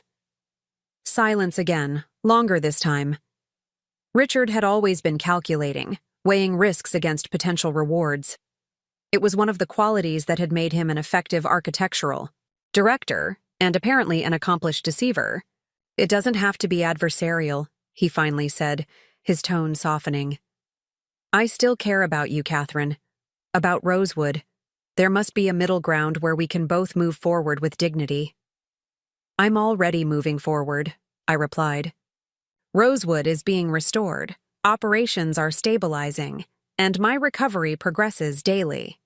Your presence isn't required for any of it. And Olivia? He asked suddenly. What have you done with her? She won't answer my calls, and her design business seems to have vanished overnight. I considered how much to reveal. Ms. Winters has agreed to make amends for her role in damaging Rosewood. The specifics are between her and me. You can't just control people like this. Richard's frustration bubbled through. You can't dictate everyone's lives according to your Montgomery standards of proper conduct. I'm not controlling anyone, I corrected him. I'm simply establishing appropriate consequences for those who chose to violate my trust and damage my family's legacy. You and Ms. Winters made your decisions freely. Now you're experiencing the natural results. His bitter laugh carried through the phone. Natural? There's nothing natural about how calculating you are, Catherine. Even from a hospital bed, you managed to orchestrate this entire scenario with terrifying precision. Do you even feel anything about what happened between us? Or is it all just strategic moves on your Montgomery chessboard? The question struck closer to home than I cared to admit. I had deliberately compartmentalized my emotional response to his betrayal, focusing instead on the practical aspects of recovery, both mine and Rosewood's. The personal pain remained carefully contained, a luxury I couldn't afford until more pressing matters were resolved. My feelings are irrelevant to this conversation, I finally replied. What matters is that you abided by our agreement. Any attempt to challenge it will be met with immediate legal action and public disclosure of your conduct. Always the Ice Queen, he muttered. Fine. Keep your precious estate and your dignity. But remember this, Catherine. You may have won this round, but you've made it abundantly clear that Rosewood is your only true love. And that legacy you're so desperate to protect, it's going to keep you very warm at night for the next 40 years. The call ended abruptly, leaving me staring at the silent phone. Despite my outward composure, Richard's parting shot had found its mark. The Montgomery legacy had always been my primary responsibility, a duty I had accepted without question. But in the quiet moments between strategic planning and physical therapy, I sometimes wondered about the personal cost of that devotion. I pushed the thought aside, returning to the estate reports awaiting my review. Richard's call had been predictable, a test of my resolve, an attempt to gauge whether my medical condition might make me vulnerable to emotional manipulation. His failure to secure any concessions would likely accelerate his next move, whatever that might be. I made a note to inform Eleanor about the conversation, then returned to planning my most significant counter-move yet, the complete restructuring of Rosewood's management structure to prevent any future vulnerability during my absence. The Board of Trustees had already approved my preliminary proposal to create a more distributed leadership model, with clear checks and balances to protect against individual overreach. By the time I returned to Rosewood permanently, the new organizational framework would be ready for implementation, a legacy protection system that would ensure the Montgomery estate remained secure regardless of my personal circumstances. As I worked late into the night, refining the details of department realignments and authority boundaries, I found myself occasionally glancing at the framed photograph of Rosewood that Eleanor had brought to brighten my rehabilitation room. The estate stood proud against the Virginia sky, 2 centuries of Montgomery stewardship embodied in its elegant Georgian lines. What Richard had never understood, what Olivia had failed to appreciate in her modernization frenzy, was that Rosewood wasn't merely a beautiful property to be redesigned according to current trends. It was a living historical record, each careful preservation decision a continuation of a story that began long before any of us and would continue long after we were gone. My defense of that legacy wasn't just about maintaining family ownership or preserving antique furniture.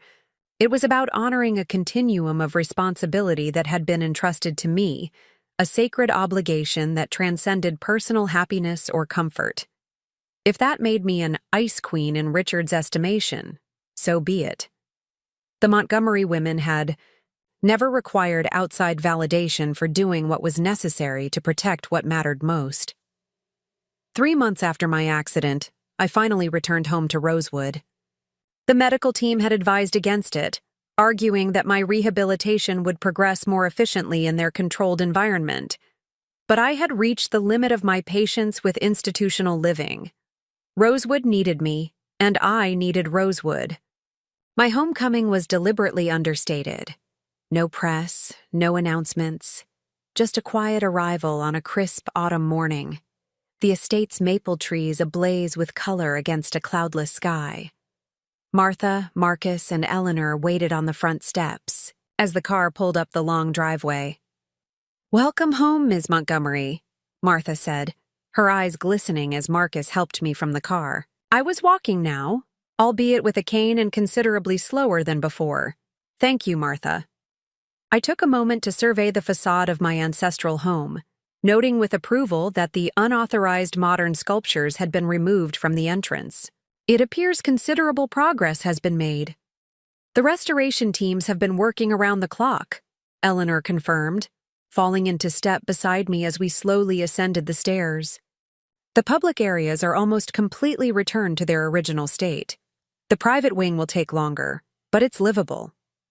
Inside, the entry hall had been restored to its proper dignity. Montgomery family portraits once again adorning the kai.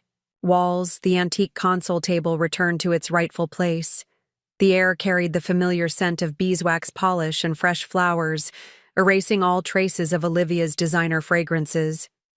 Despite my determination to appear strong, I couldn't help but lean more heavily on my cane as we toured the main floor. The physical exertion combined with the emotional weight of seeing the damage and restoration in progress left me drained. "Perhaps we should continue tomorrow," Eleanor suggested gently, noting my fatigue. "Your home health nurse has prepared. You're sweet, and Martha has arranged a light lunch." I nodded, conceding to physical necessity. "One more stop first. I'd like to see the rose garden." They exchanged glances, but didn't argue. Marcus offered his arm for additional support as we made our way through the terrace doors and onto the stone path, leading to my mother's beloved rose garden. And there she was. Olivia Winters, dressed in standard rosewood groundskeeper attire, khaki, pants, forest green polo shirt, mud-stained gloves, was on her knees beside a freshly turned bed of soil, painstakingly planting what appeared to be heritage rose bushes. Her copper hair was pulled back in a simple ponytail, her designer clothes replaced by practical workwear, her flawlessly manicured nails now rimmed with dirt. She didn't notice our approach at first, too focused on following the planting diagram spread on the ground beside her. When Marcus deliberately cleared his throat, she looked up, her expression cycling rapidly from surprise to embarrassment to carefully composed neutrality. "Ms. Montgomery," she acknowledged, rising quickly and removing her gloves. "Welcome home." I studied her carefully, noting the changes 3 months had wrought. The polished interior designer who had so confidently redecorated my ancestral home was gone, replaced by a humbled woman whose sunburned nose and calloused hands spoke of honest labor. "Ms. Winters," I replied with a slight nod. "I see you're working on the Madame Berkeley section." A flicker of surprise crossed her features, perhaps at my knowledge of the garden's layout, or perhaps at my civil tone. "Yes, according to your mother's planting diagrams. This section should contain 12 heritage varieties in a star pattern, centered around the sundial. 14 varieties," I corrected gently. "The diagram doesn't show the Lady Emma Hamiltons that should flank the entrance to the trellised walkway. My mother added those the year before her death." Olivia hesitated, then nodded. "I'll adjust the planting plan accordingly." "See that you do." I glanced around the garden, noting areas of progress and sections still awaiting restoration. "I'll be conducting weekly inspections of the restoration work. I expect precise adherence to the historical plans." "Of course." Her eyes met mine, briefly, and I detected something unexpected. Not resentment or anger, but a glimmer of genuine respect. "The restoration team has been most helpful in providing detailed documentation." "Good." I turned to leave, then paused. "Has the work been educational, Ms. Winters?" She didn't pretend to misunderstand my meaning. "Very. I've learned that creating something of lasting value is considerably more difficult than designing for temporary aesthetic appeal. These gardens have survived for generations because they were planted with purpose and maintained with devotion." I nodded, satisfied with her response. "Continue your work. Martha will inform you of the inspection schedule." As we made our way back toward the house, Eleanor raised an eyebrow. That was remarkably civil. "Why wouldn't it be?" I replied. "Ms. Winters is fulfilling her contractual obligations, apparently with appropriate diligence. Professional courtesy costs nothing." "And Richard?" Marcus asked carefully. "He's made several attempts to gain access to the property since your confrontation. Claims he left important personal documents in the South Office. Any essential items should have been collected during his supervised removal," I replied firmly. If he provides a specific list, you may search for the items and forward them, after thorough review to ensure they aren't estate property. Under no circumstances is he to enter Rosewood grounds. The next week passed in a carefully structured rhythm of recovery, physical therapy in the mornings, estate management in the afternoons, restoration planning in the evenings.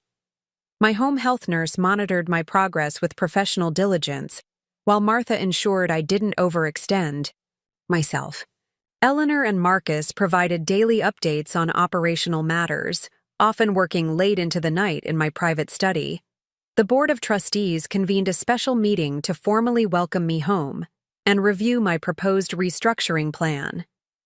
Their unanimous approval gave me the authority to implement sweeping changes to Rosewood's management structure, creating clear divisions between operational areas, establishing multiple oversight mechanisms, and ensuring no single person could ever again wield the kind of unchecked influence Richard had accumulated.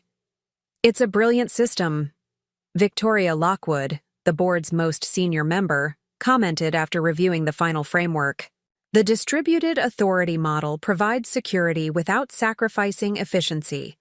Rosewood will be better protected than ever before. That's the intention, I confirmed. The Montgomery legacy deserves nothing less. And speaking of legacy, Victoria continued, her tone softening. How are you, Catherine? Not the estate manager, not the Montgomery heir. You, personally? The question caught me off guard. Few people in my life distinguished between my role and my identity. Fewer still dared to ask about my personal well-being. I'm recovering, I finally replied. Physically, medically, operationally. Victoria's knowing gaze held mine. And emotionally? I looked away, uncomfortable with the direction of the conversation. That's less relevant to Rosewood's interests. Is it? She leaned forward slightly. The Montgomery women have always been formidable guardians of this estate, precisely because they brought their whole selves to the task, not just strategic minds, but passionate hearts. Your mother understood this. She loved this place fiercely, but she also loved your father, loved you, loved life beyond these walls.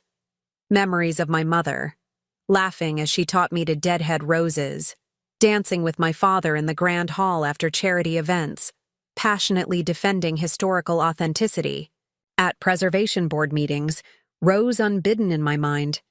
The circumstances are different, I said quietly. My mother had a partner worthy of her trust. Victoria nodded slowly. Richard's betrayal was unconscionable. But don't let it define your future, Catherine. Rosewood has always been about continuity, not just preserving the past, but ensuring a vibrant future. After she left, I remained in my study, contemplating her words. The Montgomery legacy wasn't merely about maintaining buildings and grounds. It was about sustaining a living heritage that evolved with each generation while honoring those that came before.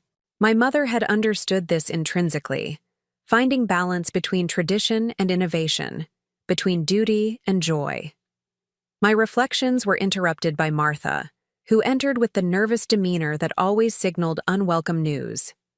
Ms. Catherine, I'm sorry to disturb you, but Mr. Harrington is at the main gate. He's demanding to speak with you and says it's urgent regarding legal matters that can't wait. I sighed, having anticipated this confrontation since my return. How is his demeanor? Agitated, Martha replied. Marcus has security standing by, but Mr. Harrington is threatening to call the police if he's not allowed entry. Claims he has legal rights as your husband. Former husband, I corrected, though our divorce wasn't yet finalized. Tell Marcus I'll see him, but only in the formal parlor, with security present in the adjoining room, and for no more than 15 minutes. As Martha left to relay my instructions, I moved to the window overlooking the front drive. Within minutes, Richard's sleek black car approached the house, stopping with a spray of gravel that spoke of his agitation. Even from a distance, I could see the tension in his posture as he emerged, straightening his designer suit, always image-conscious, even in crisis. I took a moment to compose myself, checking my appearance in the antique mirror above the fireplace. 3 months of rehabilitation had restored much of my physical strength, though I still relied on the cane for longer walks. My face remained thinner than before the accident, lending my features a more angular quality that accentuated the Montgomery bone structure I'd inherited from my grandmother. With deliberate calm, I made my way to the formal parlor, a room traditionally used for receiving important but not intimate acquaintances. By the time Richard was escorted in, I was seated in the high-backed chair that had always served as a subtle power position for Montgomery negotiations. "Catherine." He stopped just inside the doorway, his expression a carefully composed mask of concern. "You're looking well." "Thank you." "Martha mentioned there was an urgent legal matter?" I kept my tone businesslike, offering no opening for personal conversation. Richard's facade cracked slightly at my directness. "Always straight to business. No, how are you, or nice to see you, after 3 months. I believe we said everything necessary during our last encounter," I replied evenly. "Your 15 minutes are counting down, Richard. I suggest you use them productively."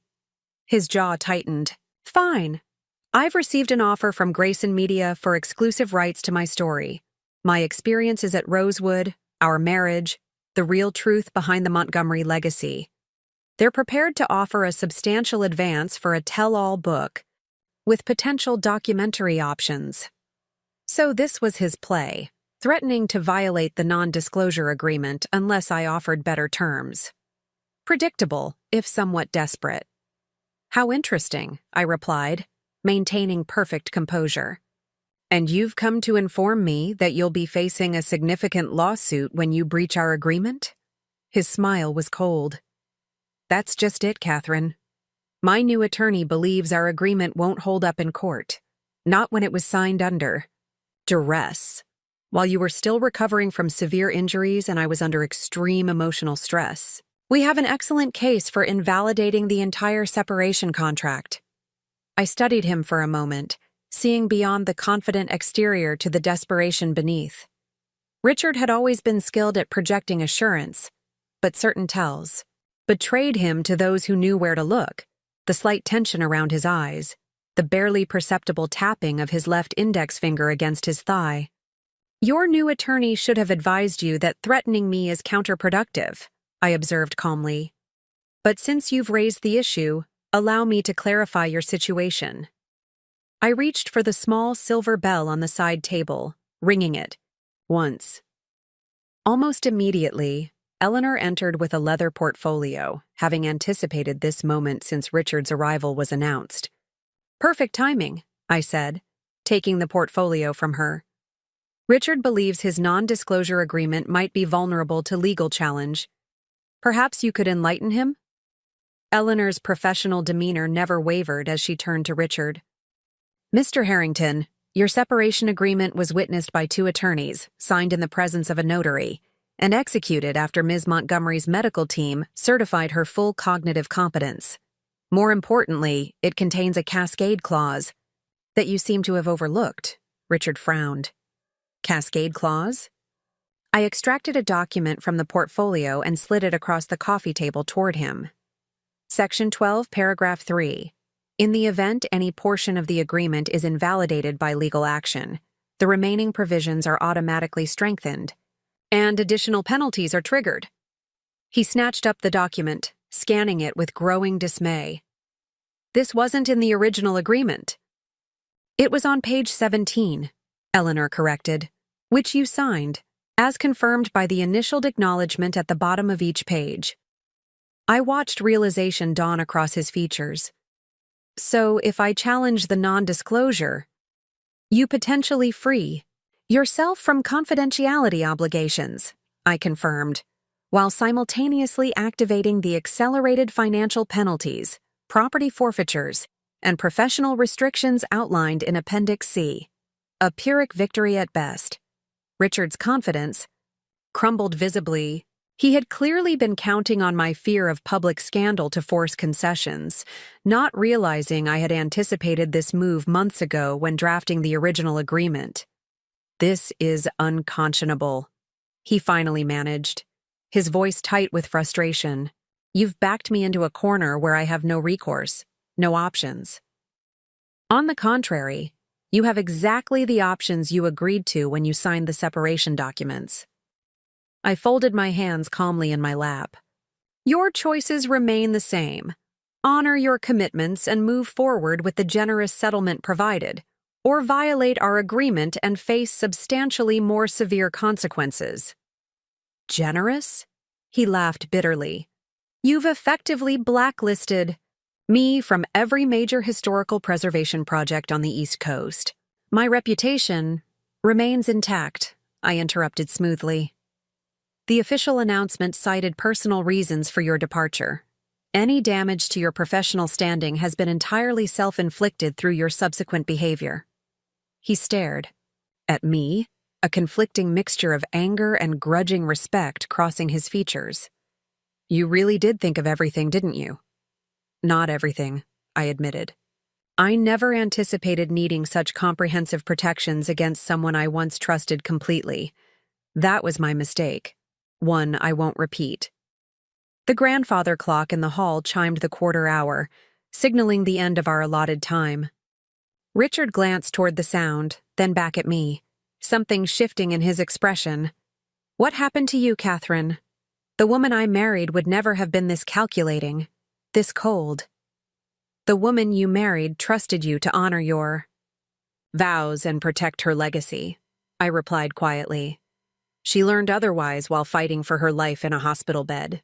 The woman before you now is simply better equipped to recognize betrayal before it can cause irreparable damage." Martha appeared in the doorway, a silent reminder that our meeting had reached its conclusion. Richard rose slowly, reluctance evident in every movement. "This isn't how our story should have ended," he said, a final attempt at emotional manipulation. "Our story ended the moment you moved another woman into my family home," I replied simply. "Everything since has merely been epilogue." After he departed, Eleanor remained, her expression concerned. "He won't give up easily, Catherine. Men like Richard, when cornered, often become unpredictable." "I'm counting on it," I replied, surprising her. "His predictability has been his greatest weakness throughout this ordeal. Each move exactly as anticipated, each reaction precisely as expected. It's almost disappointing how conventional his betrayal has proven to be." Eleanor studied me carefully. "You wanted him to threaten the non-disclosure agreement." "I expected it," I corrected. "It was the logical next step for someone of his character when faced with financial constraints and damaged pride. Now that he's played that card and found it ineffective, he'll be forced to either accept his circumstances or escalate dramatically." "And if he escalates?" I smiled thinly. "Then the contingency plans in Section 15 will become relevant." The following day, I summoned Gerald, Rosewood's longtime events coordinator, to my study. His nervous demeanor suggested he anticipated criticism for his performance during my absence. "Gerald," I began, gesturing for him to take a seat, "I've reviewed the event records from the past 4 months. You've maintained our professional bookings admirably under difficult circumstances." Relief flooded his features. "Thank you, Ms. Montgomery. I tried to uphold Rosewood standards despite complications." "Those complications are precisely why I've asked to meet with you today." I slid a folder across my desk. "This contains the new organizational structure for Rosewood's events division. Effective immediately, you'll be promoted to Director of Heritage Events, with expanded authority and 3 new staff members reporting directly to you." Gerald's eyes widened as he reviewed the documents. This is a significant expansion of my responsibilities. And compensation," I noted. "The role includes a 30% salary increase and discretionary budget for staff development." "I'm honored, but May I ask why now? I leaned forward slightly. Because Rosewood's future security depends on distributing authority among loyal, long-term staff who understand the Montgomery legacy. Your 15 years of service have demonstrated your commitment to our standards and traditions. Similar conversations played out across Rosewood over the next 2 weeks as I systematically restructured every department, elevating dedicated employees, creating clear chains of command with built-in oversight mechanisms, and establishing a management council that would meet weekly to coordinate across divisions. The restructuring wasn't merely organizational, it was foundational. Each change served dual purposes: recognizing loyal staff who had protected Rosewood's interests during my absence, while simultaneously ensuring no individual could ever again accumulate the unchecked influence Richard had wielded. By month's end, Rosewood operated under an entirely new management framework, one designed to withstand any future crisis, including potential periods when I might be unavailable. The Board of Trustees, impressed by the comprehensive nature of the changes, voted unanimously to codify the new structure in Rosewood's governing documents. "You've created a self-sustaining system," Victoria observed during our monthly review. "Rosewood is now institutionally protected against the kind of vulnerability that Richard exploited." That was the objective, I confirmed. The Montgomery legacy can't depend solely on any individual, even me. "Especially not you," Victoria countered gently. "This new structure doesn't just protect Rosewood from external threats, it liberates you from the burden of constant vigilance. For the first time since you inherited this responsibility, you have the freedom to focus on more than mere preservation." Her observation struck deeper than she likely intended. For 12 years since my parents' deaths, I had defined myself, primarily as Rosewood's caretaker, the latest in a long line of Montgomery stewards. Even my marriage to Richard had been in many ways an extension of that duty, bringing architectural expertise into the family to ensure Rosewood's physical structures received proper care. The accident, Richard's betrayal, and my subsequent restructuring of Rosewood's management had forced me to reconsider that singular focus. If my identity wasn't solely defined by my role as Rosewood's guardian, what else might it encompass? That question lingered as I conducted my weekly inspection of the restoration projects, eventually bringing me to the rose garden where Olivia was carefully pruning the heritage bushes according to traditional techniques taught by our master, gardener. She looked up as I approached, setting aside her shears and rising to meet me. 3 months of outdoor work had transformed her. Sun-kissed skin replacing her former salon pallor, practical clothes and sturdy boots supplanting designer outfits, honest soil beneath her nails instead of perfect manicures. "Ms. Montgomery," she greeted me with appropriate deference. "The Madame Berkeley section is complete, and we've begun preparation for the winter protection of the new plantings." I nodded, inspecting the work with a critical eye. To my surprise, the restoration was impeccable, each rose variety placed exactly according to my mother's original design, the paths restored with historical accuracy, the balance between structured formality and natural growth perfectly maintained. "You've been studying the historical photographs," I observed, noting details that couldn't have been captured in the written instructions alone. Olivia nodded. "The archival images from the 1950s were particularly helpful in understanding your grandmother's original vision. The symmetry between the eastern and western quadrants wasn't obvious from the planting diagrams." I studied her with renewed interest. "You've developed a genuine appreciation for historical authenticity." "I've learned that true design excellence requires understanding context and heritage," she admitted. "My previous work was superficial by comparison, trendy rather than timeless." An unexpected thought occurred to me, one that aligned with the systematic restructuring I'd been implementing throughout Rosewood. Every other department now had clear succession planning and distributed expertise. The gardens, however, remained vulnerable, with knowledge concentrated among aging staff members. How much longer on your contract, Ms. Winters? She straightened slightly. 2 years, 4 months, and 17 days. The precision of her answer suggested she was counting each one. And after that? What are your plans? Confusion flickered across her features. I haven't allowed myself to think that far ahead.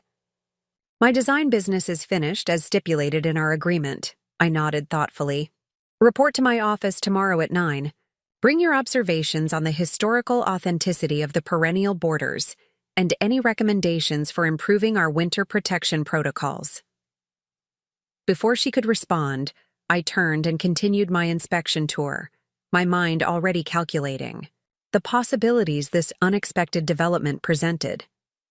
Every crisis contained opportunity.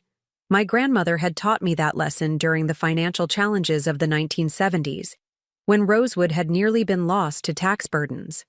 Richard's betrayal had forced me to reimagine Rosewood's entire management structure. Perhaps Olivia's redemption could serve a similar purpose in securing the garden's future, transforming a former threat into a permanent asset. The systematic restructuring of Rosewood wasn't just about preventing future betrayals. It was about building a stronger foundation for the next century of the Montgomery legacy. Each change, each promotion, each redistribution of authority served the estate's long-term interests while honoring its historical significance.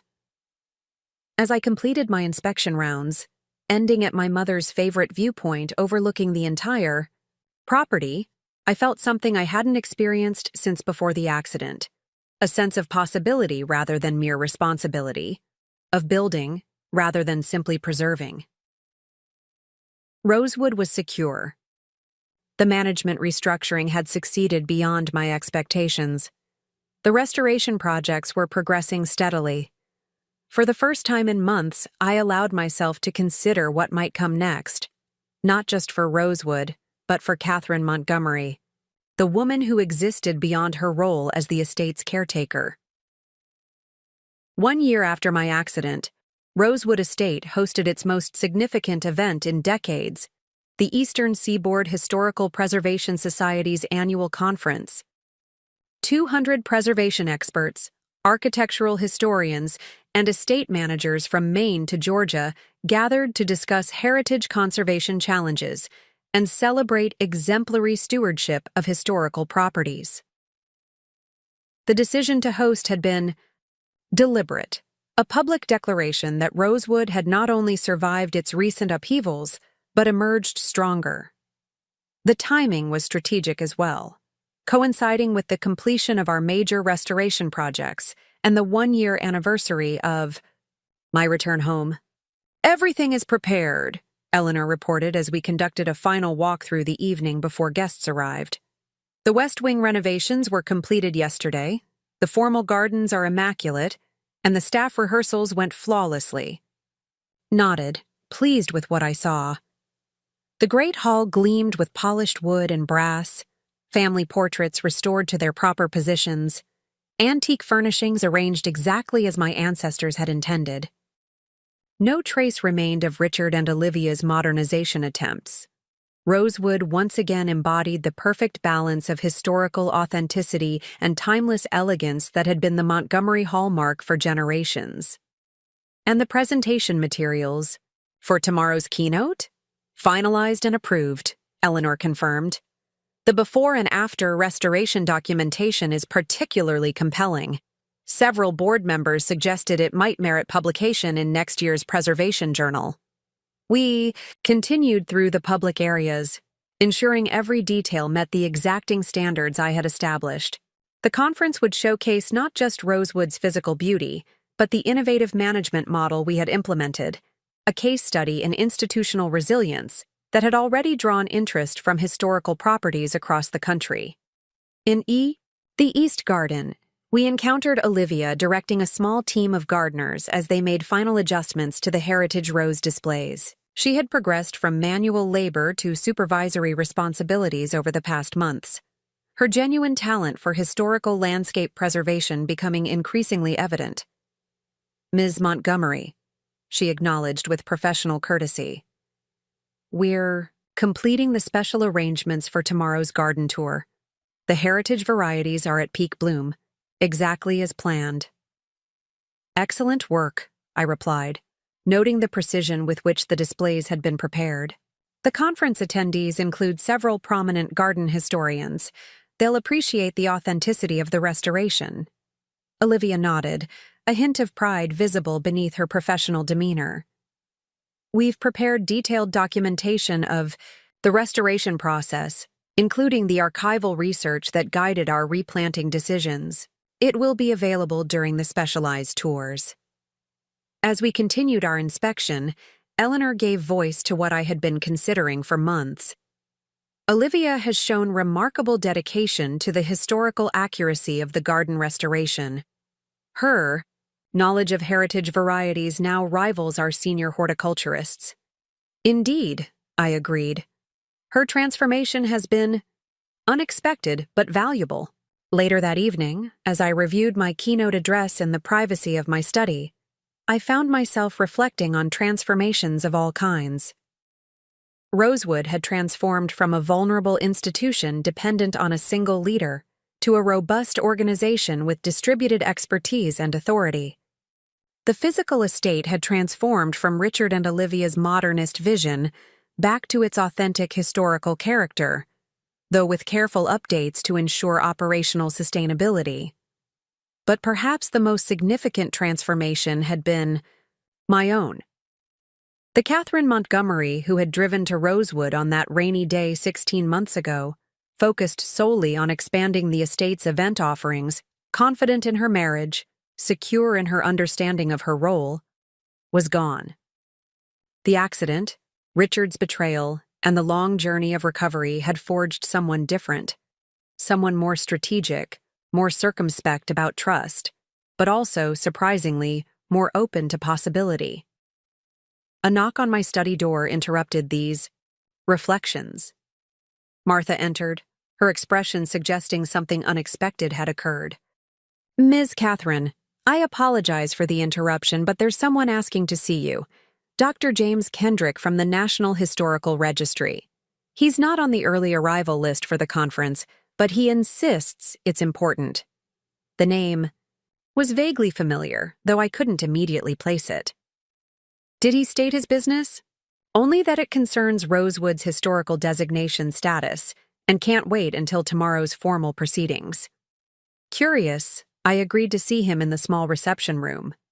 A few minutes later, Martha showed in a distinguished-looking man in his early 50s with silver streaks, dark hair, and intelligent eyes behind classic tortoiseshell glasses. Ms. Montgomery, he greeted me with a warm handshake. Thank you for seeing me without an appointment. I apologize for the unorthodox timing, but I wanted to speak with you privately before tomorrow's public sessions. Dr. Kendrick, I acknowledged, gesturing for him to sit. I confess your name seems familiar, though I don't believe we've met. We haven't, he confirmed with a smile, though we corresponded briefly after your parents' passing. I was working with your father on the expanded historical designation for Rosewood's agricultural outbuildings. The connection clicked into place. Of course, the preservation of the original tobacco drying barns. My father mentioned your work before their final trip. A shadow of sympathy crossed his features. Your father was a visionary in historical preservation. His commitment to authenticating agricultural practices alongside the more traditionally valued main house elements was revolutionary at the time. Thank you. I studied him more carefully. But I suspect you didn't seek a private meeting to discuss past preservation projects. His smile deepened, appreciation for directness evident in his expression. Indeed not. I'm here because the National Registry has been monitoring Rosewood's recent challenges and responses with great interest. The comprehensive restoration you've undertaken following the unauthorized changes represents a case study in historical recovery that we consider exemplary. I raised an eyebrow. The registry has been monitoring Rosewood? We monitor all Category A historical properties, Ms. Montgomery, particularly when ownership or management changes might affect preservation status. He paused delicately. Your accident and subsequent absence created certain vulnerabilities that raised concerns among preservation authorities. I see. I maintained my composed expression, though inwardly I noted how widespread the awareness of Rosewood's crisis had been. And you found our recovery efforts satisfactory? Far more than satisfactory, he replied with unexpected enthusiasm.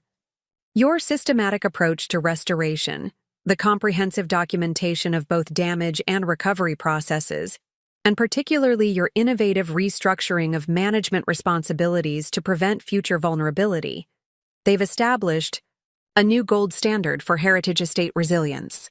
The conversation continued, revealing that Dr. Kendrick had come with a specific purpose: to invite Rosewood to participate in an elite pilot program for enhanced historical designation, one that would include substantial federal grant funding for continued preservation efforts. Only 5 properties along the eastern seaboard have been selected, he explained. The program represents a fundamental shift in how we approach historical preservation, moving from static conservation to dynamic stewardship models. Rosewood's recent experience makes it uniquely qualified to help develop these new standards. By the time he departed an hour later, we had established the framework for Rosewood's participation in the program, a professional validation of everything we had accomplished during the recovery process. The timing couldn't have been more perfect, coming on the eve of the preservation conference where Rosewood would showcase its transformation to the broader historical community.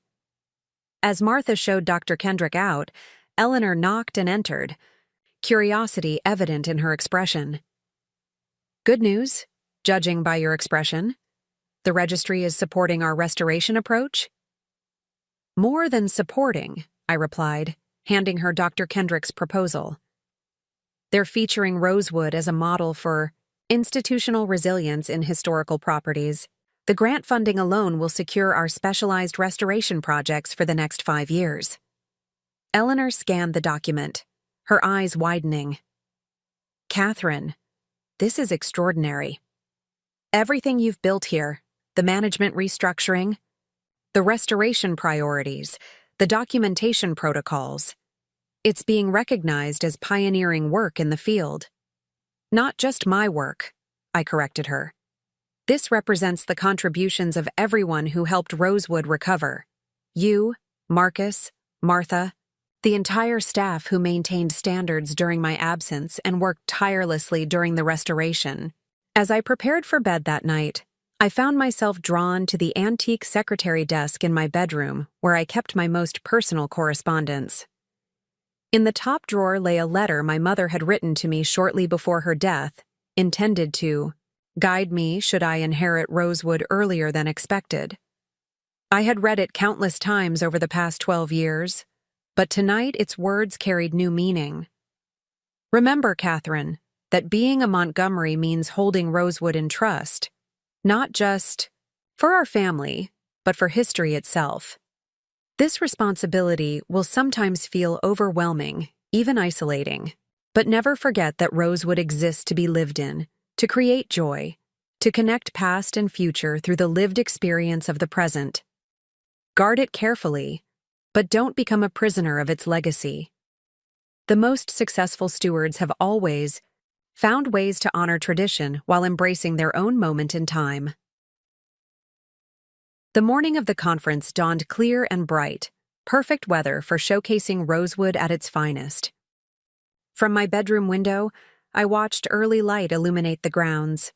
The formal gardens where Olivia directed last-minute preparations, the restored architectural elements gleaming with fresh paint and polish, staff moving with purpose and pride as they prepared to welcome prestigious guests.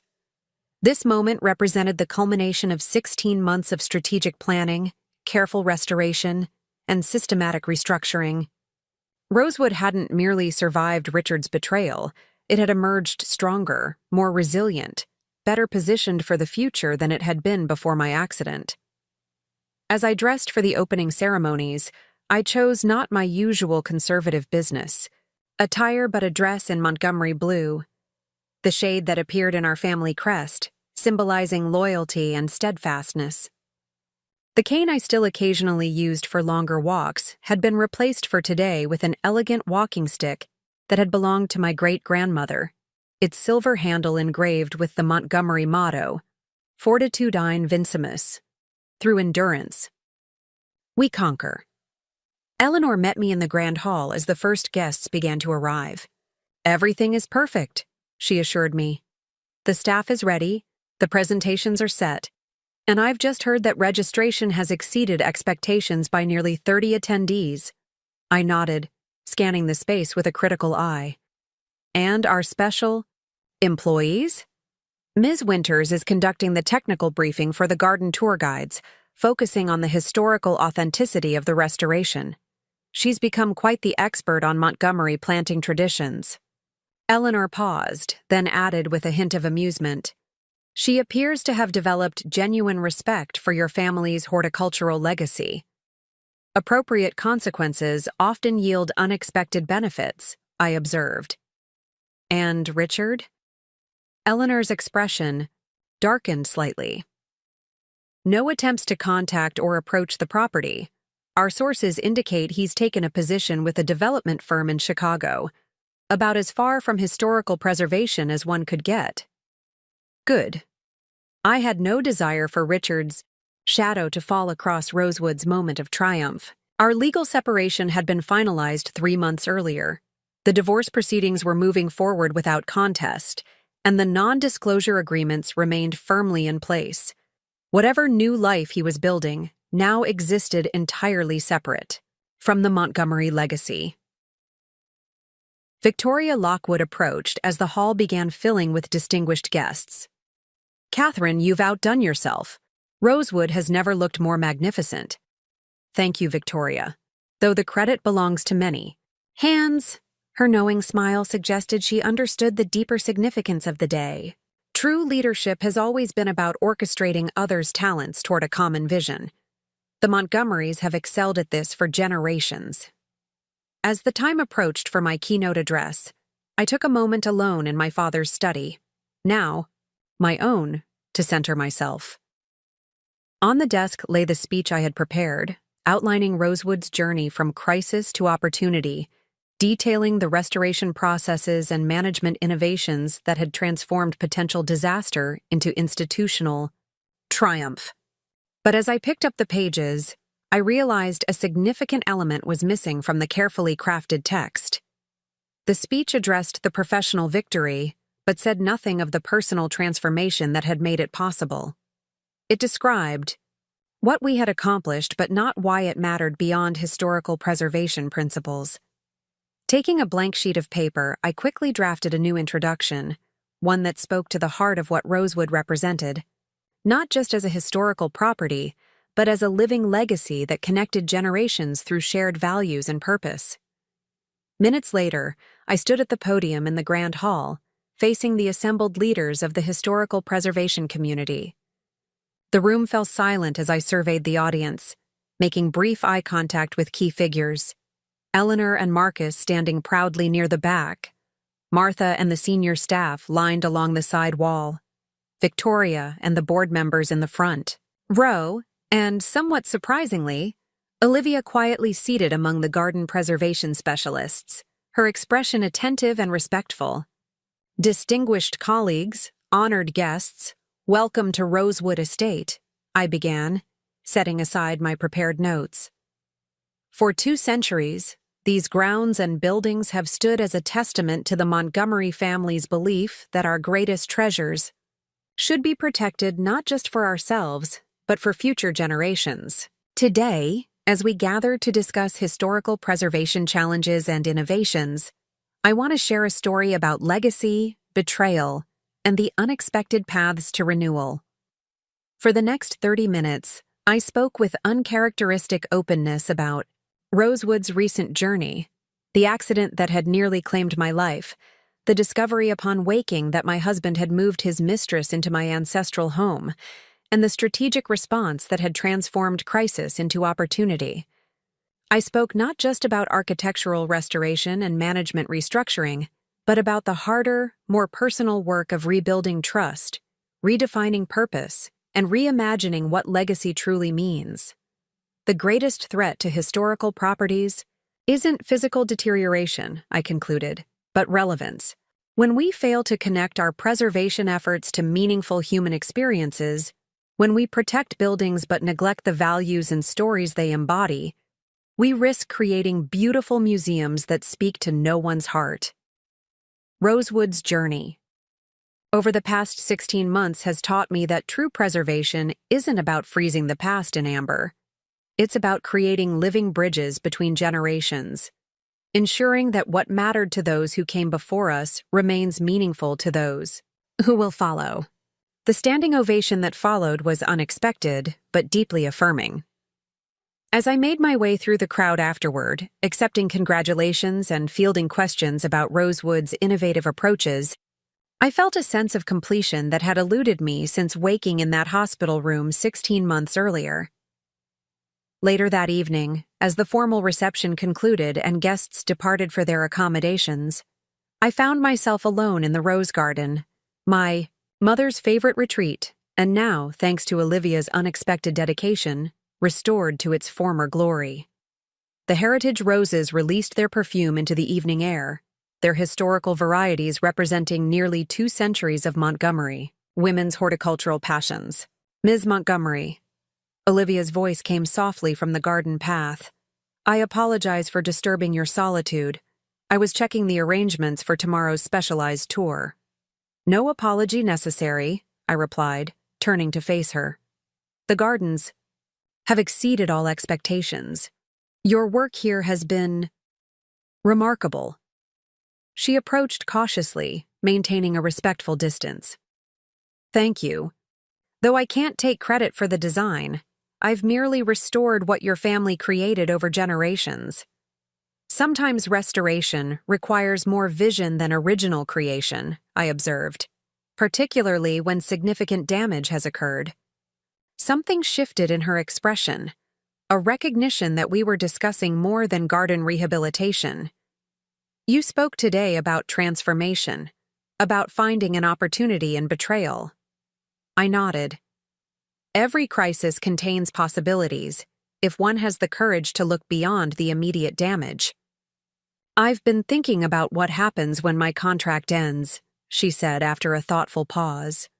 About what kind of life I might build after repaying my debt to Rosewood. I studied her in the fading light, noting how completely she had changed from the ambitious interior designer who had so confidently moved into my home. The superficial glamour was gone, replaced by something more substantial, a genuine appreciation for historical authenticity, a hard-earned understanding of lasting value versus temporary trends. Your contract specifies 3 years of service, I replied. But it doesn't prohibit advancement within that framework, provided your performance merits recognition. Hope flickered briefly in her eyes. Advancement? Rosewood's restructuring includes succession planning for all key roles. Our current garden historian is approaching retirement age with no obvious replacement among the existing staff. I gestured toward the meticulously restored rose beds. Your work here demonstrates both technical skill and genuine appreciation for historical context, rare qualities in combination. Would you consider me for a permanent position? After everything that happened? I would consider the person you've become, not the person you were, I clarified. Rosewood's interests are served by retaining proven talent, regardless of complicated beginnings. As Olivia processed this unexpected possibility, I realized I was implementing the final piece of Rosewood's systematic restructuring, transforming a former adversary into a potential asset, converting a cautionary tale into a redemption story that reinforced the estate's central values. Think about it, I added. The position would require formal training in historical landscape preservation, which could be arranged through our educational partnerships. Your performance over the next year would determine whether such an investment is warranted. After she departed, visibly overwhelmed by this unexpected opportunity, I remained in the garden as twilight deepened into night. Stars appeared above Rosewood's ancient oaks, the same stars that had witnessed 2 centuries of Montgomery stewardship, the same stars that would shine long after my own chapter in this ongoing story concluded. 16 months ago, I had awakened in a hospital room to discover profound betrayal. My husband moving his mistress into my ancestral home while I fought for my life. The shock, the violation, the calculated attempt to erase my family's legacy might have broken someone else. Instead, it had catalyzed a transformation that extended far beyond simply removing the interlopers from my property. Now Richard worked a continent away, his connection to Rosewood severed completely. Olivia tended the gardens she had once tried to modernize, her designer ambitions replaced by genuine appreciation for historical authenticity. And I had rebuilt not just Rosewood's management structure and physical spaces, but my own understanding of what the Montgomery legacy truly meant. As I made my way back toward the house, moving more easily now than I had in months, I passed the spot where generations of Montgomery women had taken their wedding portraits. My mother, my grandmother, myself with Richard a decade ago. The white rose arbor framed the main house perfectly, creating the iconic image that had graced Rosewood's promotional materials for decades.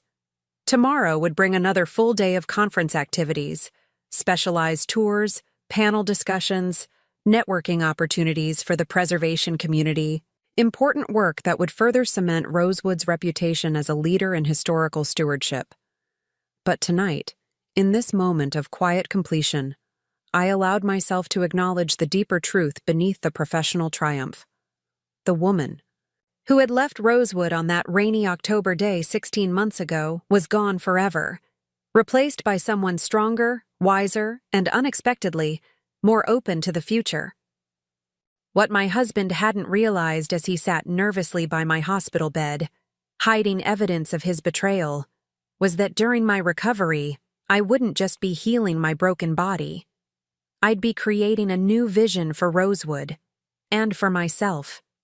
And now, both his mistress and Richard himself worked for my estate in different ways. She tended the gardens with growing expertise.